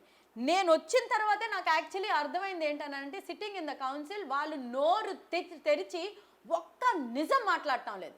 మీకు ఎప్పుడైనా సరే నేననే కాదు, నిజం అనేది తెలిసిన వాళ్ళకి అబద్ధం కంటిన్యూస్లీ చెప్తున్నారని అంటే చిరాకేస్తుంది. ఫస్ట్ చిరాకేసిన తర్వాత అది చాలా అగ్రెసివ్గా నేను అందుకే నేను మాట్లాడేది సబ్జెక్ట్ నేను ప్రిపేర్ అవుతాను బై నోట్స్. ప్రతి దాని మీద ఈరోజు నేను ఈరోజు ఏ క్వశ్చన్స్ అయితే ఉన్నాయో నా క్వశ్చన్స్ అనే కాకుండా ఎవరెవరు ఏం మాట్లాడుతున్నారు, ఏ మినిస్టర్ రిప్లై చేస్తున్నారు, దేనికి ఈరోజు ఏమైనా బిల్స్ పాస్ అవుతున్నాయా, ప్రతి ఒక్క దాని గురించి నేను అప్ టు డేట్ ఉండి సో దట్ వాళ్ళు ఎన్ని అబద్ధాలు ఆడుతున్నారో వైసీపీ వాళ్ళు చెప్తున్న కంటిన్యూస్ అబద్ధాలకి కూటమి ప్రభుత్వం నుంచి సరైన ధీటైన నిజాలు ప్రజల ముందు పెట్టాలన్నదే నా main motto. So that is what I'm doing. Chandrababu గారు, లోకేష్ గారు మిమ్మల్ని ఎలా ట్రీట్ చేస్తారు? అసలు మీరు ఎందుకు అంత స్ట్రాంగ్గా నిలబడతారు వాళ్ళిద్దరి కోసం? మొన్న రీసెంట్గా హెరిటేజ్ ఇష్యూ అయినా నేను 1-to-1 కూడా తీసుకున్నాను. మీ వాయిస్ బేస్ మూమెంట్లో చాలా గట్టిగా మాట్లాడతారు వాళ్ళిద్దరి కోసం. అంటే ఎందుకు like how they treat you? Party అనేది కన్న తల్లిదండి. నేను ఐ థరోలీ బిలీవ్ మా అమ్మగారు నాకు ఒకే జన్మ, ఒకే తల్లి, ఒకే పార్టీ. ఇది ఒక చిన్నప్పటి నుంచి మా అమ్మగారు చెప్పిన ఒక సిద్ధాంతం. కష్టం వచ్చినా, నష్టం వచ్చినా, బాధ వచ్చినా, ఏమొచ్చినా సరే పార్టీ తల్లి లాంటిది, పార్టీతోటి బాటే ఉండాలి. పార్టీ తీసుకున్న స్టాండ్ మనం ఖచ్చితంగా ఉండాలి. అయితే చిన్నప్పటి నుంచి యాజ్ అ ఫాదర్ ఫిగర్ నాకు అంటే ఎప్పుడు కూడా చంద్రబాబు నాయుడు గారిని ఒక ఇన్స్పైరింగ్ పర్సన్గానే నాకు ఆయన్ని చూస్తే ఎంత ఇన్స్పైర్ అవుతానంటే లెట్ ఇట్ బి నా కాలేజ్ టైంలోని విజన్ 2020 అన్నప్పుడు హైదరాబాద్ క్లీన్ అండ్ గ్రీన్ అన్నప్పుడు క్లీన్ అండ్ గ్రీన్ అది ఒకటి పెట్టినప్పుడు నేను చిన్న పేపర్ కూడా ఇంటర్ చదువుతున్న అమ్మాయిని చిన్న పేపర్ కూడా ఇలా నేల మీద నేను వేసేదాన్ని కాదు. నా ఫ్రెండ్స్ ఎవరైనా వేస్తే వేయించేదాన్ని కాదు. ఎవరైనా బై మిస్టేక్ అద్దం దించి ఇలాగ ఏదైనా బాటిల్ ఏదైనా ఇసిరితే బండే ఆపి మరి వాళ్ళతో ఆ చెత్త ఎత్తించేదాన్ని. ఆయన చెప్పే విషయాలు కానివ్వండి, ఆయన అంటే ఒక టీచర్ లాగానే నేను భావిస్తాను. I'm from the school of CBN but I'm team Lokesh అని నేను ఎందుకు చెప్తానంటే కొంతమంది గుణాలు ఎలా ఉంటాయి అని అంటే ఇంట్లోని ఎన్నో నేర్చుకుంటాం, తల్లిదండ్రుల దగ్గర నుంచి నేర్చుకుంటాం, గురువుల దగ్గర నుంచి నేర్చుకుంటాం. దానికి మించి ఒక గ్రోయింగ్ స్టేజ్లో ఉన్నప్పుడు ఒక మనిషి మీద ఒక ప్రభావం, ఒక మనిషిని చూస్తే చాలా ప్రభావం ఉంటుంది. కాబట్టి ఆ మోస్ట్ ఇన్ఫ్లుయెన్స్ నాకు యాక్చువల్లీ చంద్రబాబు నాయుడు గారి మీద వేసింది. మీకు కానివ్వండి, లెట్ ఇట్ బి బట్టలు ఎలా వేసుకోవాలి, నీకు ఒక మనిషి అంటే ఇలా ఉండాలి, పద్ధతిగా ఉండాలి, ఎక్కడ కూడా నోట్లో నుంచి టక్కని కొన్ని స్పర్శ, ఇవన్నీ కొన్ని భావోద్వేగాలు ఆ టైంలోని కొంచెం అవుట్ ఆఫ్ ద లైన్ వెళ్ళుంటానేమో. కానీ బట్ ఇన్బిల్ట్గా మాత్రం తెల్లవారు లెగాలి, యోగా చేయాలి, న్యూస్ పేపర్ చదవాలి, లెట్ ఇట్ బి ఫుడ్ హ్యాబిట్స్లోని పిచ్చిగా తినకూడదు, హెల్దీగా తినాలి, తర్వాత టైంకి పడుకోవాలి. These are personal aspects. And then political aspects ఏంటి అని అంటే 24/7 politics is not a part time job, it's a full time job. So ప్రజలు ఎప్పుడు ఏ అవసరానికి మీకు ఫోన్ చేసినా, మీ దగ్గరకు వచ్చినా వాళ్ళని కలవాలి, ఆ సొల్యూషన్ దానికోసం పోరాడాలి. ఇలాగే మీరు ఎప్పుడైనా ఇఫ్ యూ ఐడలైజ్ సంబడి, అలాంటి వాళ్ళని ఏదైనా తప్పుగా మాట్లాడుతున్నా లేకపోతే వాళ్ళ గురించి తప్పుడు ప్రచారం చేస్తున్నా అంటే కొంచెం బ్లడ్ ఉడుకుతుందండి. అది జనరల్గా జరిగేదే. అండ్ లోకేష్ అన్న అంటే he's our future leader and there is no doubt about it. We stand by him. ఆయన చేసే పోరాటం కానివ్వండి, లేకపోతే ఆయన్ని మలుచుకునే విధానం కానివ్వండి. నేను ఇప్పటికే ఎన్నోసార్లు చెప్పాను, పప్పు పప్పు అన్నారు, మీ తుప్పు రేపు కొట్టుకోవడానికి వచ్చిన నిప్పు మా లోకేష్ అన్న అని చెప్తా ఉంటాను. So he's the way he moulded. I'm sorry, but ఆయన వాళ్ళ మదర్ గురించి, ఫాదర్ గురించి, వైఫ్ గురించి, చిన్న బాబు దేవాంశ్ గురించి కూడా ట్రోల్ చేశారు, మాట్లాడారు. అయినా కూడా అది కాదు నా ఎజెండా, పబ్లిక్ అసలు నష్టపోకూడదు, ప్రజలు నష్టపోకూడదు, in the interest of people ఆయన వర్క్ చేసే స్టైల్ కానీ ఆయన మెంటాలిటీ నాకు చాలా నచ్చుతుంది. సో వాళ్ళిద్దరి మీద కూడా వాళ్ళని ఇవ్వడం, దట్ ఈస్ మాత్రం 100%. మీ కూటమి పరిపాలన వచ్చి 22 months అవుతుంది. యాజ్ పర్ యూ ఫెయిల్ అయ్యారంటారా, లేకపోతే బాగా నడుస్తుంది మా పరిపాలన అంటారా? ఇంకా బాగా చేయొచ్చు డిస్టర్బెన్సెస్ లేకపోతే. వైఎస్ఆర్సిపి పార్టీ ఆంధ్రప్రదేశ్ డెవలప్మెంట్ కోసం అడుగడుగున ఇబ్బందులు పెట్టకుండా సజావుగా కూటమి ప్రభుత్వాన్ని వదిలేస్తే ఇంకా బాగా చేయొచ్చు. వీళ్ళు వైఎస్ఆర్సీ, నేను అదే అంటాను ఇప్పుడు కూడా, కూటమి ప్రభుత్వం ఇచ్చిన హామీలు నెరవేర్చింది, ప్రజల్లోని స్పందన బాగుంది, అధికారులు చక్కగా పనిచేసుకుంటున్నారు. కానీ ఎక్కడో ఏదో చిన్న ఒక్క ఇన్సిడెంట్ జరగగానే పిచ్చికిపోతారు. అది దాంట్లోనే ఉన్న, ఫర్ ఎగ్జాంపుల్ నేను ఎందుకు చెప్తున్నాను అని అంటే, ఒక ఎగ్జాంపుల్ ఇస్తాను మీకు. వైసీపీ డిస్టర్బెన్స్ లేకపోతే కూటమి ఇంకా బాగా చేయగలదు అన్నదానికి ఒక చిన్న ఎగ్జాంపుల్ నేను ఇస్తాను. పొగిరి ఒక గ్రామం రాజాం కాన్స్టిట్యున్సీలోని కొన్ని రోజుల క్రిందట సాక్షి స్క్రోలింగ్లోని టీవీలోని పొగిరిలోని డయేరియా వచ్చింది. అక్కడ అసలు హెల్త్ కేర్ హాస్పిటల్కి తీసుకెళ్లారు, హెల్త్ కేర్ సరిగ్గా చూసుకోవటం లేదు, వాళ్ళని గవర్నమెంట్ హాస్పిటల్ నుంచి ప్రైవేట్కి షిఫ్ట్ చేశారు. అసలు ఊరంతా అల్లకల్లోలం అయిపోయింది. అసలు ఆ ఊర్లోని శానిటైజేషన్ లేదు, అది ఇది అని అనుకొని మొత్తం ఆ రోజంతా పిచ్చి పిచ్చి వార్తలన్నీ వేసేశారు.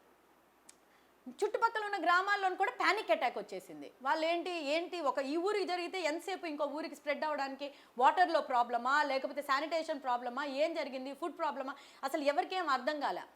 తర్వాత మళ్ళీ కలెక్టర్ గారు మొత్తం దాని గురించి రివ్యూ చేసి, మా మురళి అన్న దాని గురించి రివ్యూ చేసి, మళ్ళీ కొండపల్లి శ్రీనివాస్ మినిస్టర్ గారు దాని గురించి రివ్యూ చేస్తే దీని గురించి అర్థమైంది ఏంటి.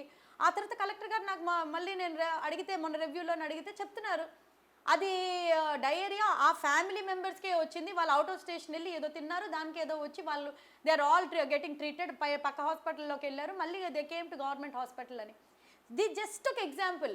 నిజాన్ని మీరు పక్కన ద్రోవ పెట్టి, ప్రజలు మీ వంతు షేర్ ఉంది, మీకు 0 ఓట్లు ఉన్నాయని నేను అనడం లేదు, మిమ్మల్ని నమ్మి మీకు ఓట్లు వేసిన వాళ్ళు ఉన్నారు. మీకు ఓట్లు వేసిన వాళ్ళకి ఇంకా మీరు అబద్ధాలు చెప్తా ఉంటే అసలు ఏం ప్రయోజనం? గవర్నమెంట్ మంచి చేస్తూ ఉంది, మీరు అబద్ధాలు చెప్తా ఉన్నారు. మీ స్వలాభం కోసం రాష్ట్రాన్ని ఒకసారి తగలెట్టారు వైసీపీ వాళ్ళు, మళ్ళీ అదే చేస్తూ ఉన్నారు. ఇప్పటికి కూడా సమయం ఏం మిర్చిపోలేదు. అంటారు కదా, if you cannot do best, ప్రజల కోసం మీరు బెస్ట్ చెయ్యాలన్న ఉద్దేశం, ఇంటెన్షన్ మీకు లేకపోతే పక్కకు తప్పుకోండి. అంతేగాని మధ్యలోనే వచ్చి డిస్టర్బెన్స్ క్రియేట్ చేయకండి. అమరావతిలోనే అన్ని కన్స్ట్రక్షన్స్ అవుతున్నాయి, అంత డెవలప్మెంట్ అవుతుంది, ఎక్కడికి వెళ్ళినా సరే అమరావతి అంటే వావ్ అన్నట్టు ఉంది. అయినా కూడా చినుకు పడి అక్కడే కెమెరా పడే, వర్షం పడింది, బురద పడింది, అక్కడ వాటర్ స్టాగ్నెట్ అయిపోయింది. ఎందుకు ఇలాంటి విష ప్రచారం? ఎవరిని ఉద్ధరించడానికి? మీ జీవితాలు, మిమ్మల్ని నమ్ముకున్న వాళ్ళ జీవితాలు ఆల్రెడీ మీరు నాశనాలు చేసేశారు. ఇంకెంతమంది జీవితాలతో ఆడుకుంటారు? ఏంటి అసలు అడుక్కు తిన్న ఆంధ్రప్రదేశ్గా తయారు చేశాడు జగన్మోహన్ రెడ్డి. అలాంటి దగ్గర నుంచి మళ్ళీ స్వర్ణాంధ్ర టైప్లో తీసుకొని వస్తూ ఉన్నాం. మళ్ళీ ఒక విజన్ తోటి వెళ్తున్నప్పుడు డిస్టర్బెన్సెస్ లేకుండా ఉంటేనే క్లియర్ కట్ విజన్ తోటి ముందుకు వెళ్తా ఉన్నాం. మీ పార్టీ ఎమ్మెల్యేల మీద మీకు ఏమైనా కంప్లైంట్స్ ఉన్నాయా? ఎందుకంటే బయట చాలా కరప్షన్ చేస్తున్నారు ఎమ్మెల్యేస్ అని బయట చాలా కంప్లైంట్స్ వచ్చినాయి ఇన్ పబ్లిక్. కరప్షన్ గురించి అయితే నాకు పెద్దగా అవగాహన లేదు, నేను దాని గురించి ఏమి ఇంట్రెస్ట్ పెట్టుకోలేదు. ఎందుకంటే దట్ ఈస్ నాకు తెలియని విషయం. ఎందుకంటే కరప్షన్ చేస్తున్న వాళ్ళకి మాత్రం లోకేష్ అన్న వదలడు, అది మాత్రం అయితే చెప్పగలను వెరీ క్లియర్లీ. ఎవరిని ఉద్ధరించడానికి చేస్తున్నారో నాకైతే అర్థం కావడం లేదు చేసేటోళ్ళు. నాకైతే దాని గురించి పెద్దగా తెలియదు కాబట్టి మాట్లాడటం లేదు. ఎవరెవరు ఏంటి నేను దాని గురించి కనుక్కోలేదు. కానీ పార్టీ సిద్ధాంతాలని అధిగమించి కొంతమంది పబ్లిక్లోని మాట్లాడదాం, పబ్లిక్లోని ఏదో స్టంట్స్ వేద్దాం అని ఎవరైతే అనుకుంటున్నారో, మీరు పెట్టిన పార్టీ కాదు, బడుగు బలహీన వర్గాల కోసం అన్న నందమూరి తారక రామారావు గారు పెట్టిన పార్టీ. అప్పటి నుంచి 44 సంవత్సరాల నుంచి ఎన్ని ఒడిదొడుకులు వచ్చినా సరే తట్టుకొని వస్తూ ఉంది. వీలైతే దానికి ఒక పార్టీకి యాడెడ్గా మంచి చేయడానికి ట్రై చేయండి, అంతేగాని పార్టీకి చెడ్డ పేరు వచ్చేటట్టు కూడా ఎవరైనా బిహేవ్ చేయడం మాత్రం నాకు నచ్చదు. ఎవరైతే బిహేవ్ చేస్తున్నారో వాళ్ళు కొంచెం ఎంత తొందరగా సెట్ అయితే మంచిదని మాత్రం నా ఉద్దేశం. మట్టి ఇసుక మైనింగ్ వ్యాపారాలు ఎక్కువ ఎమ్మెల్యేలు చేస్తున్నారంట, ఇది మీ వరకు వచ్చిందా? ఇది నిజమేనా? వైసీపీ వాళ్ళు ఇది చేస్తున్న దుష్ప్రచారం అని మాత్రం నేను అనుకుంటున్నానమ్మా. ఎందుకంటే అలాంటిది ఏమైనా జరిగాయి అని అంటే ఖచ్చితంగా వాళ్ళకి ఈసారి చెక్ పెడతారు. అలా దానికి ఉపేక్షించే సమస్యే లేదు. సిబిఎన్ అండ్ లోకేష్ అన్న ఆర్ నాట్ సంబడి అవన్నీ చేసేటాలని ఇట్స్ ఓకే అని వదలడానికి ఏమి వాళ్ళు అలాంటి మనుషులు కాదు, నాయకత్వం అసలు కానే కాదు. సో 100% నాకు తెలిసినంత వరకు అయితే కొన్ని వాటిల దగ్గర జరగకుండా కూడా జరుగుతున్నాయి అనుకుని వైసీపీ వాళ్ళు చెప్తున్నారు. దురదృష్టకరం ఏంటి అని అంటే ప్రజలు అవి కూడా నమ్ముతున్నారు. కాబట్టి ఎక్కడ కూడా ఏది జరగదు అని నేను అనడం లేదు. జరుగుతున్న వాటిలో ఎక్కడైనా జరుగుతున్నా కూడా కరెక్షన్ చేసుకుంటే మంచిది. It is never too late. Because CBN అనే మనిషి ఇలాంటివన్నీ ఒప్పుకునే అయితే ఉండదు. రాష్ట్రంలో మీ ప్రభుత్వం వచ్చాక మహిళల మీద ఎక్కువ రేప్ అటెంప్ట్స్ కానీ ఏమైనా మహిళల మీద ఎక్కువ జరుగుతున్నాయి అంటున్నారు. దీనికి మీ ఎమ్మెల్యేలు కూడా వేధిస్తున్నారు మహిళల్ని అని అంటున్నారు. ఇది వైసీపీ రోజా గారు, అరుదు కళ్యాణి గారు ఆరోపిస్తున్నారు మిమ్మల్ని, ఏమంటారు? గత టెన్యూర్లోని 2019 నుంచి 24 వరకు ఇదే సోకాల్డ్ రోజా, వరదు కళ్యాణి సోకాల్డ్ ఎమ్మెల్యేలుగా చేసి మినిస్టర్లుగా చేసి ఇప్పుడు మాట్లాడుతున్న వైసీపీ నాయకులు ఎవరైతే ఉన్నారో, అమ్మా ఒక్క విషయం చెప్పండి, 2019 నుంచి 24 వరకు మీ టెన్యూర్లోని ఎంతమంది ఆడపిల్లల మీద అఘాయిత్యాలు చేశారు? అసలు మీ ఎమ్మెల్యేలు అంబటి కానివ్వండి, అవంతి కానివ్వండి, గంట అరగంట అనుకొని ఆడు నేకెడ్గా వీడియోస్ పెట్టిన, వీడియో కాల్స్ చేసిన మాధవ్ కానీ వీళ్ళ మీద మీ జగన్మోహన్ రెడ్డి ఏం యాక్షన్ తీసుకున్నాడు? మీరు తప్పు చేసి మీ వాళ్ళు తప్పు చేస్తున్నప్పుడు నోరు మూసుకొని ఇప్పుడు ఏమి జరగని సమయంలోని ఏదో జరిగిపోతుంది అనుకొని మీరు ఊహించుకుంటే అది ఆడవాళ్ళగా అది మీకే సిగ్గుచేటు, చాలా అవమానకరంగా మీకే అనిపించాలి. అసహ్యంగా ఉంది మీరు మాట్లాడుతూ ఉంటే. ఇప్పుడు ఎవరైతే ఈ సోకాల్ రోజా తిరుపతికి వెళ్ళడానికి 100 మందిని వేసుకొని పోయేది, లెటర్కి లక్షల రూపాయలు తీసుకునేది, దేవుడి దగ్గర కూడా అపచారం చేసినట్టు ఎన్నో రకాల స్కాములు గీములు, అసలు ఆడుదామా ఆంధ్రాలోనే ఎంత డబ్బులు తినిందో ఆవిడకే తెలియదు. మాట్లాడడానికి ఒక అర్హత ఉండాలి, ఒక క్వాలిఫికేషన్ ఉండాలి. ఒక మాట అనేటప్పుడు మన వెనకాల మనం ఒక వేలు చూపిస్తున్నప్పుడు ఈ 4 వేళ్ళు మన వైపు చూపిస్తున్నాయి అనుకొని ఒకసారి మీరు ఆలోచించుకుంటే మంచిది. ఎందుకంటే నేను చాలాసార్లు ఫీమేల్ పొలిటీషియన్స్ గురించి ఏం మాట్లాడకూడదు అని అనుకుంటూనే ఉన్నాను, కానీ మీ నోరు ఆగడం లేదు, మీ అబద్ధాల ప్రచారం కూడా ఆగడం లేదు. కాబట్టి మీరు కొంచెం కంట్రోల్లో ఉంటే మంచిది. తెలుగుదేశం పార్టీ కూటమి ప్రభుత్వం వచ్చిన తర్వాత ఆడపిల్లలకి రక్షణ ఎంత పెరిగింది అనేది స్టాటిస్టిక్స్ తీయండి. అనిత గారు వచ్చిన తర్వాత ఎన్ని క్రైమ్ రేట్ తగ్గిందో ఆలోచించండి. ఈగిల్ టీం వచ్చిన తర్వాత గంజాయి సరఫరా ఎంత ఆగిందో మీరు ఒకసారి స్టాటిస్టిక్స్ తీయండి. నేను చెప్పే మాటలు కాదు ఇది, మీరు కొట్టండి. మీరు స్టాటిస్టిక్స్ తెప్పించుకోండి, చాట్ జీపీటీలో కొట్టండి, గూగుల్లో కొట్టండి, మీరు ఎందులోనైనా కొట్టండి, లేకపోతే మీరు ఇన్ఫర్మేషన్ తెచ్చుకోండి, మీకు ఉంది కదా, మీరు ఎక్కడ పడితే అక్కడ ఇన్ఫర్మేషన్ తెప్పించుకుంటారు. బై పేపర్ వైసీపీ గవర్నమెంట్ ఉన్న సమయం మొత్తం ప్రతి ఒక్క యూత్ దగ్గర నుంచి, స్కూల్కి వెళ్ళే పిల్లల దగ్గర నుంచి గంజాయికి మత్తు పదార్థాలకి బానిసలు అయిపోయి ఎవరి మీద ఎలాంటి అఘాయిత్యాలు చేస్తున్నారో తెలియక స్కూల్కి కూడా వెళ్ళడానికి ఆడపిల్లలు భయపడేవాళ్ళు. నెలల బేబీస్ని రేప్ చేసేవాళ్ళు. ఈరోజు రేప్ చేయాలంటే వాడికి భయం, నా ప్రాణం మీదకి వస్తుంది అనుకొని. వాడు ఏమైనా తప్పు చేయాలంటే భయం. ఎక్కడైనా ఏదైనా బై మిస్టేక్ జరిగినా కూడా వాళ్ళ మీద శిక్ష ఎంత కఠినంగా ఉంటుందో మీరు చూడొచ్చు. మీరు మాట్లాడడానికి ఏదో మాట్లాడదాం అని అనుకుంటే మాత్రం కరెక్ట్ కాదు. ఆలోచించండి. మీకు పార్టీలోని మీరు ఏమైనా మాట్లాడితే మీకు బాగా బెనిఫిట్ ఉంటుందని మీరు అనుకుంటున్నారే కానీ ఒక విమెన్ పొలిటీషియన్గా ప్రతి ఒక్కరు ఆలోచించి మాట్లాడితే మంచిది. అమరావతికి చట్టబద్ధత ఎందుకు తీసుకొచ్చారు? అమరావతి కోసమా జగన్మోహన్ రెడ్డికి భయపడారు? ప్రజలకి శాశ్వత రాజధాని అమరావతి అవ్వాలని. ఎందుకంటే అడుక్కున్నోడికి కూడా ఒక స్పాట్ ఉంటుంది, ఇది నా స్పాట్ అడుక్కునడానికి అనుకొని. ఆంధ్రప్రదేశ్కి మాత్రం రాజధాని లేదు 5 సంవత్సరాలు. వీళ్ళున్న దాంట్లోనైతే ఈయనైతే ఏకంగా 3 రాజధానులు అన్నాడు. ఏమన్నాడు? అసలు చట్టంలోనే లేదు రాజధాని ఉండాలి అని. మరి చట్టంలోనే లేనప్పుడు 3 రాజధానులను ఎందుకు చెప్పాడు జగన్మోహన్ రెడ్డి? మెడిసిన్స్ వేసుకోవడం మర్చిపోయాడా అప్పుడు? లేకపోతే ఇప్పుడు ఎక్కువ మెడిసిన్స్ వేసుకుంటున్నాడా? చట్టబద్ధత లేకపోవడం ఏమిటి? చట్టబద్ధతే లేదు అన్నప్పుడు 3 రాజధానులను ఎందుకు అన్నారు? జోక్ చేస్తున్నాడా ప్రజల మీద, లేకపోతే ప్రజల ఎమోషన్స్ మీద? ఆయన మళ్ళీ ఇంకేదో దరిద్రానికి కర్మకాలి, మన దరిద్రం ఇంకా పీక్స్కి వెళ్ళిపోయింది అని అంటే ఇంకెవరైనా వచ్చినా కూడా మార్చకూడదు. అందుకే ఈ చట్టబద్ధత తీసుకొని రావాల్సిన అవసరం తీసుకొని అయ్యిందమ్మా. లేకపోతే ఎవడు మట్టు వాడు వస్తాడు, ఇది మార్చేయండి, అది మార్చేయండి, అది మార్చేయండి. అనాథ లాంటి ఆంధ్రప్రదేశ్ మీద ఆడుకోవాలి అన్నట్టు ఎవరికైనా అనిపిస్తుందా? రాజధాని లేని ఆంధ్రప్రదేశ్గా మనం ఉన్నామే ఇన్ని సంవత్సరాలు, విడిపోయి 12 సంవత్సరాలు అవుతుంది. సిగ్గుగా లేదు జగన్మోహన్ రెడ్డికి? ఇంకా ప్లేట్ ఫిరాయించి మ్యావీ గన్ను, నీ బొందలో గన్ను. నోటికి అన్నం తింటున్నారా, గడ్డి తింటున్నారా? అసలు కామన్ సెన్స్ అంటూ లేదా అమ్మ? నాకు ఇప్పుడిప్పుడే కొంచెం అర్థమవుతుంది. ఏంటనంటే ఈయన వెనకాల వైసీపీలోని జగన్మోహన్ రెడ్డి వెనకాల ఎవరెవరైతే ఉన్నారో అందరూ కూడా ఆయనలాగా ఆలోచించే ఒక భూ కబ్జాలు చేసి, లేకపోతే ధనార్జనతోటి, లేకపోతే ప్రజల్ని పీక్కొని తినే వాళ్ళే ఉన్నారు. లేకపోతే లోక్సభలోని ప్రవేశపెడితే వాకౌట్ చేస్తారా? నోటికి అన్నం తింటున్నారా, గడ్డి తింటున్నారా? చాలా దౌర్భాగ్యం. అసలు ఆయనకి తాడేపల్లి ఇంట్లో ఉండే అర్హత లేదు ఆ ఉన్న 4 రోజులు కూడా. అమరావతి క్యాపిటల్ వద్దు అన్నాడు, ఎందుకుంటున్నాడు ఇక్కడ? అసలు వెళ్ళిపోమనండి, ఖాళీ చేసి వెళ్ళి బెంగళూరు ప్యాలెస్లోనే ఉండమనండి. నువ్వు రాష్ట్రం క్యాపిటలే కానప్పుడు నువ్వెందుకు ఉండాల్సిన అవసరం? నీకేం పని ఇక్కడ? క్యాపిటలే వద్దు, ఇదే క్యాపిటల్ కాదు అని అన్నారు. వెళ్ళిపోండి ఇక్కడ నుంచి, వెళ్ళిపోయి బెంగళూరులో ఉండండి. తిని పడుకోవడమే కదా మీరు చేసేది. అమరావతి గురించి ఎప్పుడు అసెంబ్లీలోనే మాట్లాడుతున్నారు, కౌన్సిల్లో మాట్లాడలేదు, వైసీపీ వాళ్ళతో భయపడి మాట్లాడలేదని వైసీపీ మీ మీద ఆరోపిస్తుంది. ఏమంటారు? లేదమ్మా, ఖచ్చితంగా మేము కౌన్సిల్లో మాట్లాడడం అయితే జరిగింది. There is no doubt about it. కౌన్సిల్లోనే మాట్లాడకపోవడానికి చట్టబద్ధంగా అసెంబ్లీ చాలు కాబట్టి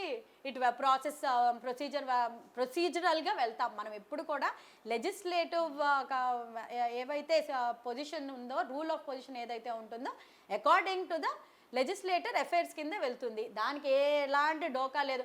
ఎవరికో భయపడో ఏదో చేసో అలాంటి కూటమి ప్రభుత్వం కాదు, అందులో నాయకులు కాదు. వీళ్ళకి భయపడితే ఇట్స్ ఎ జోక్. వైసీపీ వాళ్ళకి దేనికని భయపడాలి? ఇప్పుడు దేనికని భయపడాలి? వీళ్ళు ప్రజల పక్షాన ఉన్నారని భయపడాలా? ప్రజలు వీళ్ళ సైడ్ ఉండాలని భయపడాలా? దేనికి భయపడాలి? రెండూ కాదు. ప్రజలని వీళ్ళు పట్టించుకోలేదు, ప్రజలు వైసీపీని వెలివేశారు, అయిపోయింది. నీకు దేనికి భయపడాలి? అవుట్డేటెడ్ పొలిటీషియన్స్గా ఉన్న వాళ్ళందరూ వచ్చి వాళ్ళ గురించి ఏదేదో డబ్బా కొట్టుకుంటూ ఉంటే దాని గురించి సమాధానం చెప్పాల్సిన అవసరం ఎవరికీ లేదు. అమరావతికి 2 లక్షల కోట్లు వృధా, అసాధ్యం అమరావతి చేయడం అని జగన్మోహన్ రెడ్డి అంటున్నారు. దీన్ని ఏమంటారు? జగన్మోహన్ రెడ్డి గారు, మీరు ఎంత తక్కువ మాట్లాడితే అంత మంచిది. ఇప్పుడు వరల్డ్ క్లాస్ క్యాపిటల్ మనం తయారు చేసుకోవాలి అని అంటే ఎన్ని లక్షల కోట్లు అవుతుందో మీకు తెలీదా? జగన్మోహన్ రెడ్డి గారు చెప్తున్నారు ఇంత అవుతుంది, అంత ఇంతెందుకు అని. మీకు తెలీదా? ఒక క్యాపిటల్ తయారవ్వాలి అని అంటే మీకు మెడికల్ సిటీ, ఇండస్ట్రియల్ సిటీ, మీకు ఎలాంటి మీరు భవనాలు కానివ్వండి, అసెంబ్లీ కానివ్వండి, సెక్రటేరియట్ కానివ్వండి, పర్మనెంట్ స్ట్రక్చర్లు కానివ్వండి, ఐఏఎస్లకి ఇల్లులు కానివ్వండి, ఈ జడ్జిలకు ఇల్లులు కానివ్వండి, ఎమ్మెల్యే క్వార్టర్సు, ఫంక్షనల్గా ఏవేవైతే బిల్డింగ్స్ ఒక క్యాపిటల్కి కావాలో దానికి ఎంత అవుతుందో మీకు ఐడియా ఉందా? మీరు ఎప్పుడూ అమరావతి డెవలప్మెంట్ అనే కాదు, ఒక క్యాపిటల్ డెవలప్మెంట్ కోసం జగన్మోహన్ రెడ్డి ఎప్పుడూ ట్రై చేయలేదు. కాబట్టి ఎన్ని లక్షల కోట్లు అవుతాయో ఆయనకి తెలియదు, ఎంత డబ్బులు పెట్టాలో తెలియదు, ఏదో తెలియదు. 24 గంటలు జగన్మోహన్ రెడ్డి అండ్ కోకి వాళ్ళ జోబులు నింపుకోవడానికే వాళ్ళు ప్రయత్నించారు. కాబట్టి వాళ్ళు అలాగ ఆలోచిస్తారు తప్పితే క్యాపిటల్ అంటే ఒక ఐడెంటిటీ, ఒక రాష్ట్రానికి ఐడెంటిటీ, ఒక దేశానికి ఐడెంటిటీ. అలాంటిది అది డెవలప్ చేయాలి, ఫ్రమ్ స్క్రాచ్ నుంచి చేయాలి అని అంటే ఇది అసలు ఎంతైనా సరిపోదు. అలాంటిది ఎంతో త్యాగాలు చేస్తే తప్పితే ఎంత మనం ఈ దానికి ఇంత ఇద్దాం, ఈ దానికి ఇంత ఇద్దాం అనుకొని సెపరేట్గా ఎంత కష్టపడి ఇస్తున్నారు, ఎక్కడి నుంచి తెస్తున్నారు అంత. ఇప్పుడు డబుల్ ఇంజిన్ సర్కారు ఉంది కాబట్టి ఇంత సాఫీగా నడుస్తుంది, లేకపోతే ఎంత కష్టం. మీ టైంలోనే ఉండింది, మీరు చేసుకోలేకపోయారు, మీరు తెచ్చుకోలేకపోయారు. మీ ఎజెండా ఒకటే, కేసులు మాఫీ అవ్వాలి, నా మీద ఉన్న కేసులు మాఫీ చేసేయండి, మా బాబాయిని చంపేసాము మమ్మల్ని కాపాడేయండి, ల్యాండు శాండు మైండ్లను కబ్జాలు చేస్తున్నాం, మాకు కొంచెం ఫ్రీ హ్యాండ్ ఇవ్వండి. ఇవన్నీ మీ ఇంటెన్షన్స్. మాకు ఇంటెన్షన్ ఒకటే, మాకు పోలవరం పూర్తి చేయండి, మాకు ఇండస్ట్రీస్ తీసుకొని రండి, మాకు అమరావతి రాజధానిగా చేయండి. మేము పెట్టాం, మాకు అవి వస్తున్నాయి, అంతే సింపుల్. అంతకన్నా ఇంకే ఉంటుంది. క్యాపిటల్ అనేది తయారవ్వడానికి ఎంతోమంది త్యాగాల వల్ల అవుతుంది. ఈ ఒక్క మనిషి మాట్లాడడం వల్ల ఆగేది కాదు అది. అసలు మావిగన్ మీద మీ ఒపీనియన్ ఏంటి? మావిగన్, Machilipatnam, Vijayawada, Guntur already built cities కాబట్టి 10,000 కోట్లలోనే క్యాపిటల్ అయిపోయింది అంటారు. దీని గురించి ఏమంటారు? మావిగన్ గురించి నేను మాట్లాడే ముందు ఒక్కసారి ఈ మావిగన్ గురించి కాల్డ్ సోషల్ మీడియాలోని ఏవైతే ట్రోల్స్ వస్తున్నాయో, జనాల గురించి స్పందన వస్తుందో, పేటీఎం బ్యాచ్లు చెప్పడం, రాయటమే కాకుండా లేకపోతే ఇదే కాకుండా మీరు చూస్తున్నారా అని నేను అనుకుంటున్నా. ఎందుకంటే చాలా భయంకరమైన ట్రోలింగ్. ఎందుకంటే మావిగన్ అని ఆయన అనగానే నేను అనకూడదు, కానీ ఖచ్చితంగా లండన్ మెడిసిన్స్ అయిపోయినట్టున్నాయి అని మాత్రం అనిపించింది నాకు. మీకు జగన్మోహన్ రెడ్డి గారికి చాలా సింపుల్గా ఇలా చేస్తే బాగుండు, అలా చేస్తే బాగుండు, ఈ 3 ముక్కల ఆట ఆడడం అనేది బాగా సరదా. బాగా ఆయన 3 things 3 అని అనుకొని బాగా అలవాటైపోయింది. కానీ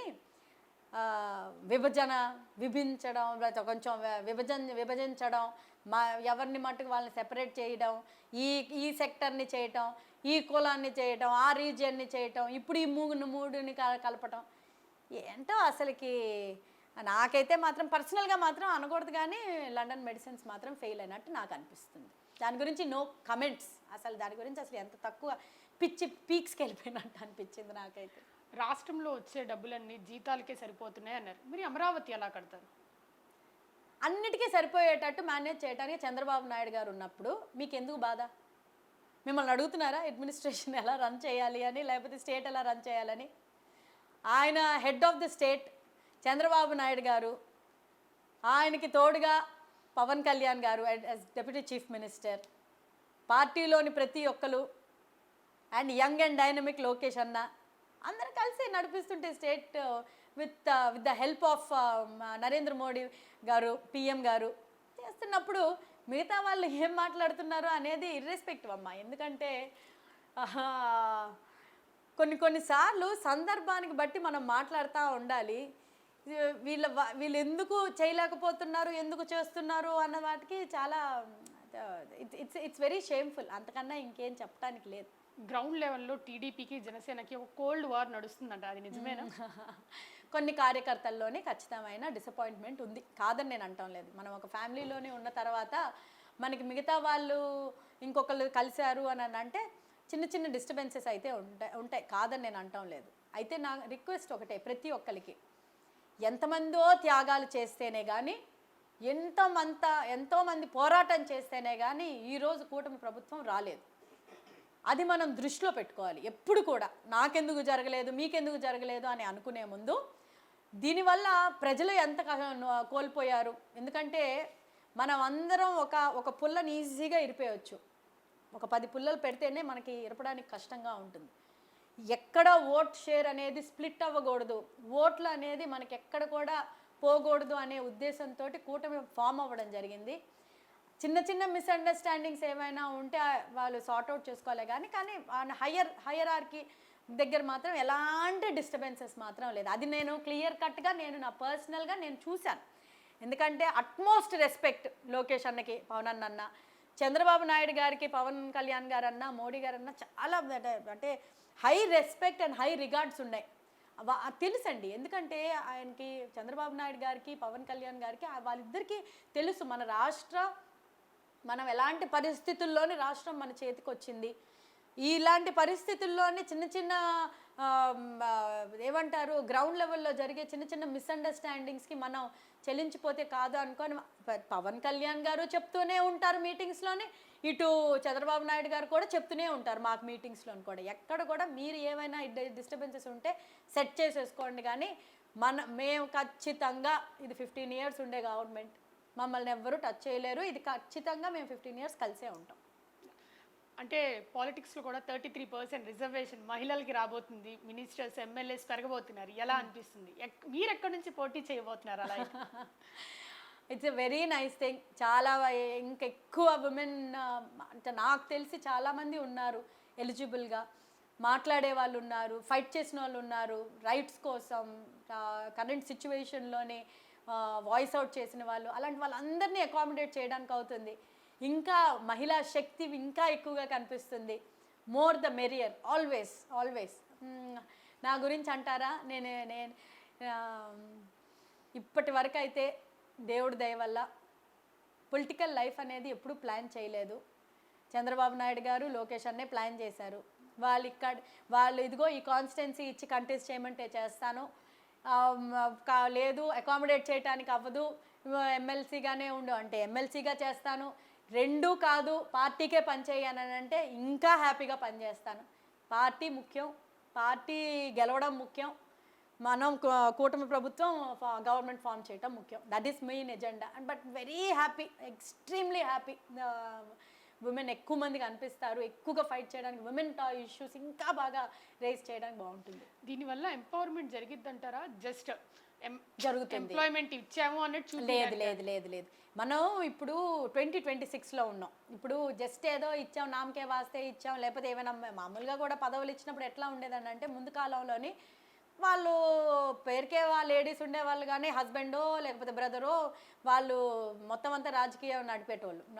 గ్రౌండ్ లెవెల్లోని, సెకండ్ క్యాడర్లోని, లోకల్ బాడీస్ వాటన్నిటిలోని కూడా అలా ఉండేది. పంచాయతీ ఎలక్షన్స్ కానీ లోకల్ బాడీస్ ఏంటని అంటే అలా ఉండేది. కానీ ఇప్పుడున్న 2026 జనరేషన్లోని మాత్రం లేదు.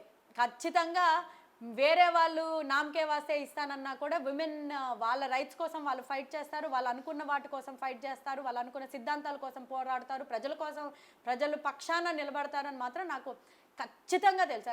అంటే మా కాన్వర్జేషన్స్ కానివ్వండి, లేకపోతే నేను ఇంకొక విమెన్ పొలిటీషియన్స్తో మాట్లాడినప్పుడు కూడా వాళ్ళు ఓన్లీ అవకాశం కోసం వెయిట్ చేస్తున్నారు. ఇలాంటి దానివల్ల చాలామందికి అవకాశం వస్తుంది, ఇంకా బాగా ఫైట్ చేయడానికి అవుతుంది. పబ్లిక్ పాలసీ మేకింగ్లోని ఎంతమంది విమెన్ ఉంటే అంత అత్యున్నతమైన స్థాయిలోని ఆంధ్రప్రదేశ్ ఉంటుంది. సీఎం గారు ఈ మధ్య లోకేష్ గారిని బాగా ప్రమోట్ చేస్తున్నారు, అప్కమింగ్ సీఎం ఆయనే అని అంటున్నారు. పార్టీలో ఈ చర్చ జరుగుతుందా ప్రస్తుతానికి? ఉందండి, లేదని అయితే అనలేను. డిస్కషన్ అయితే ఉంది, టాపిక్ అయితే నేను కూడా అది ఫ్లయింగ్ దీనిలాగే వింటున్నాను, కానీ కమెంట్స్ లాగా లేకపోతే వింటున్నాను, కానీ నాకైతే పక్కగా ఐడియా లేదు. Fingers crossed. చాలామంది యంగర్ జనరేషన్ పాలిటిక్స్కి రావట్లేదు, మీరు వాళ్ళని పిలవాలంటే ఎలా పిలుస్తారు? Younger generation should be in politics. అవును, ఎప్పుడైనా యంగర్ జనరేషన్కి ఒకటే నాది, నేను ఒక చిన్నప్పటి నుంచి నేను ఎలాగ అనుకున్నానో నా సొసైటీ అలా ఉంటే బాగుంటుంది, చుట్టుపక్కల వాళ్ళు ఉంటే బాగుంటుంది అని నాలాగా అనుకునే ప్రతి ఒక్కరు సొసైటీలో చేంజెస్ తేవాలన్నా, ఏంటి ఇలాగెందుకు జరుగుతుంది అని వాయిస్ అవుట్ చేయాలనుకున్నా, లేకపోతే కళ్ళ ముందు ఏదైనా అన్యాయం జరిగినా దాని గురించి మాట్లాడాలనుకునే వాళ్ళు చాలామంది ఉంటారు. ఎస్పెషల్లీ యంగ్స్టర్స్లోనే అయితే మంచి ఉడుకు రక్తం ఉంటుంది కాబట్టి వాళ్ళల్లోని విప్లవాత్మకమైన ఆలోచనలు ప్రతి యంగ్స్టర్స్కి ఉంటుంది. అయితే నా ఒక్క సజెషన్ ఏంటి అని అంటే, రాజకీయాల్లోకి రావాలి అనుకున్న ప్రతి ఒక్కరు కూడా రాజకీయాలని మనీ మేకింగ్ ప్రొఫెషన్గా మాత్రం అది కాదు. అది బై మన దరిద్రానికి, కర్మకి కొంతమంది కరప్ట్ పొలిటీషియన్స్ వల్ల అలా తయారైంది తప్పితే రాజకీయాలు డబ్బులు చేసుకోవటానికి కాదు. As a matter of fact నీ జోబులో 100 రూపాయలు ఉంటే 90 రూపాయలు ప్రజలకు ఇవ్వడానికి అన్నట్టు మీరు రండి రాజకీయాల్లోకి రావాలనుకుంటే. ఆన్ ద సైడ్ మీరు ప్రొఫెషనల్గా ఎడ్యుకేషన్గా ఫుల్గా చదువుకొని ఒక స్థాయికి వచ్చి మీ అంతలో మీరు మీ కాళ్ళ మీద నిలబడి ఒక స్టాండర్డ్ అమౌంట్ మీరు ప్రజలకు పెట్టగలిగితే అప్పుడు రండి రాజకీయాల్లోకి. ఎందుకు నేను ఇది చెప్తున్నాను అని అంటే, మీకు స్టాండర్డ్ ఇన్కమ్ మీకు రాకపోతే మీ మైండ్ డబ్బులు చేసుకోవటానికి అటు సైడ్ డైవర్ట్ అవుతుంది. అది కరెక్ట్ కాదు. 100% మనం న్యాయం చేయలేం, ప్రజలకి న్యాయం చేయలేం, పార్టీకి న్యాయం చేయలేం, రాష్ట్రానికి చేయలేం. మీరు నిజంగా నిస్వార్థంగా మీరు అనుకున్న సిద్ధాంతాలకి మీరు పోరాడాలి అని అనుకుంటే ఇర్రెస్పెక్టివ్ ఆఫ్ ఫైనాన్షియల్ గ్రోత్ ఉంటుంది అని ఏదైతే తప్పుడు సంకేతం ఏదైతే కొన్ని పార్టీస్ తయారు చేశాయో, సోకాల్డ్ వైసీపీ లాంటి వాళ్ళు, అది కాదండి. అది కాదు రాజకీయాలు అని అంటే. నీ పక్కన ఎవరైనా అమ్మా అని అరిస్తే నువ్వు ఫస్ట్ ఉండాలి. ఎవరైనా నొప్పి వచ్చే ముందే నువ్వు ఆ ప్రాబ్లమ్ని సాల్వ్ చేయడానికి ఉండాలి. ప్రతి ఒక్క యంగ్స్టర్స్ తాలూకు వాయిస్ అవుట్ అవ్వాలి. మహిళలకి ఏమైనా కష్టం వచ్చిందని అంటే అబ్బాయిలు కూడా ఫెమినిజంని నమ్మే అబ్బాయిలాగా ఉండాలి. ఎక్కడ కూడా చిన్న తప్పు కూడా జీవితంలో చేయకండి, ఎందుకంటే అది క్యారీ ఫార్వర్డ్ అయిపోతుంది. మీరు ఇంట్లో వాళ్ళని రెస్పెక్ట్ఫుల్గా చూసుకోండి, మీ సొసైటీగా రెస్పెక్ట్ఫుల్గా చూసుకోండి. ఆటోమేటిక్గా మీలోని ఏదైనా ఉంది అని అంటే తెలుగుదేశం పార్టీ లాంటి పార్టీస్, జనసేన పార్టీస్ లాంటి పార్టీస్, బీజేపీ లాంటి parties always welcome. There is no doubt about it. ప్రతి ఒక్కరిని వెల్కమ్ చేస్తాయి. నాకు తెలిసి ఎంతోమంది ఉన్నారు ఏ బ్యాక్గ్రౌండ్ లేకుండా మంచి మంచి పొజిషన్స్లో ఉన్నారు. ఇప్పుడు తేజస్వి పొడపాటి చూడండి, తన సాఫ్ట్వేర్లో ఉండింది. తర్వాత ఇప్పుడు చూడండి, ఆ భూమి ఫౌండేషన్ పెట్టుకుంది, ప్రజల కోసం సేవ చేసుకుంది, అలా వచ్చింది. ఇప్పుడు చూడండి మంచి పదవిలోని చైర్మన్గా చేస్తూ ఉంది. ఎవరైనా నార్మల్ పర్సన్ కూడా ఏ బ్యాక్గ్రౌండ్, మీ తాతల నాటి నేతలు తిన్నాము అన్న రోజులు ఎప్పుడో పోయాయి. నిజంగా చెప్పాలి అని అంటే ఆ పొలిటికల్ బ్యాగేజ్ ఉందంటే అదొక బ్యాగేజ్, అదొక బరువు. ఏది లేకుండా చదువుకొని మంచి ఉద్యోగం చేసావు, లేకపోతే మంచి ఇండస్ట్రీ పెట్టుకోను, అది చక్కగా అప్పచెప్పండి, ఇంట్లో వాళ్ళకి అప్పచెప్పి మీరు రాజకీయాల్లోకి రండి. లేదు మీరు ఇండస్ట్రీ తీసుకొని వచ్చి ఏదైనా చేయాలని అంటే మీ ఇంట్లో ఆడవాళ్ళని పెట్టండి, మరి సపోర్ట్ చేయండి, మీ కూతుళ్ళని సపోర్ట్ చేయండి, మీ పిల్లల్ని సపోర్ట్ చేయండి, కొడుకుల్ని, వైఫ్ని, అందరినీ, అక్క చెల్లెని అందరినీ సపోర్ట్ చేయండి రాజకీయాల్లో రావడానికి. అప్పుడు మీరే కాదు, మీ చుట్టుపక్కల ఉన్న వాళ్ళు డెవలప్ అవుతారు, మీ ఊరు డెవలప్ అవుతుంది, డిస్ట్రిక్ట్ డెవలప్ అవుతుంది, స్టేట్ డెవలప్ అవుతుంది. ప్రతి ఒక్కరిలోని ఫైట్ చేసే పోరాటం అంటూ వస్తుంది. Thank you so much for your time అక్క. Thank you so much for having me నాన్న. Thank you. Signing off Atha Mohammed RTV Andhra Pradesh. తొడగొట్టిన తర్వాత నుంచి వైసీపీ వాళ్ళందరూ మిమ్మల్ని టార్గెట్ చేయడం స్టార్ట్ చేశారు. ఎప్పుడైతే మహానాడు, ఒంగోలు మహానాడు ఎప్పుడైతే అయిందో,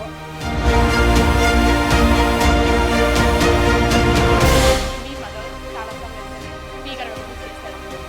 ఈ ఎమ్మెల్యే టికెట్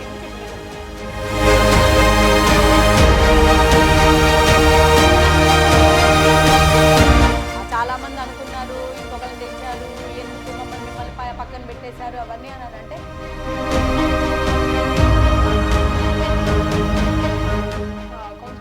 ఉండట్లేదు, పార్టీలో యాక్టివ్గా ఉండట్లేదు అని చెప్తున్నారు. కావాలని యాక్టివ్గా ఉండొద్దు అని పార్టీ నుంచి వచ్చిందా మీకు ఇన్స్ట్రక్షన్? లేదండి.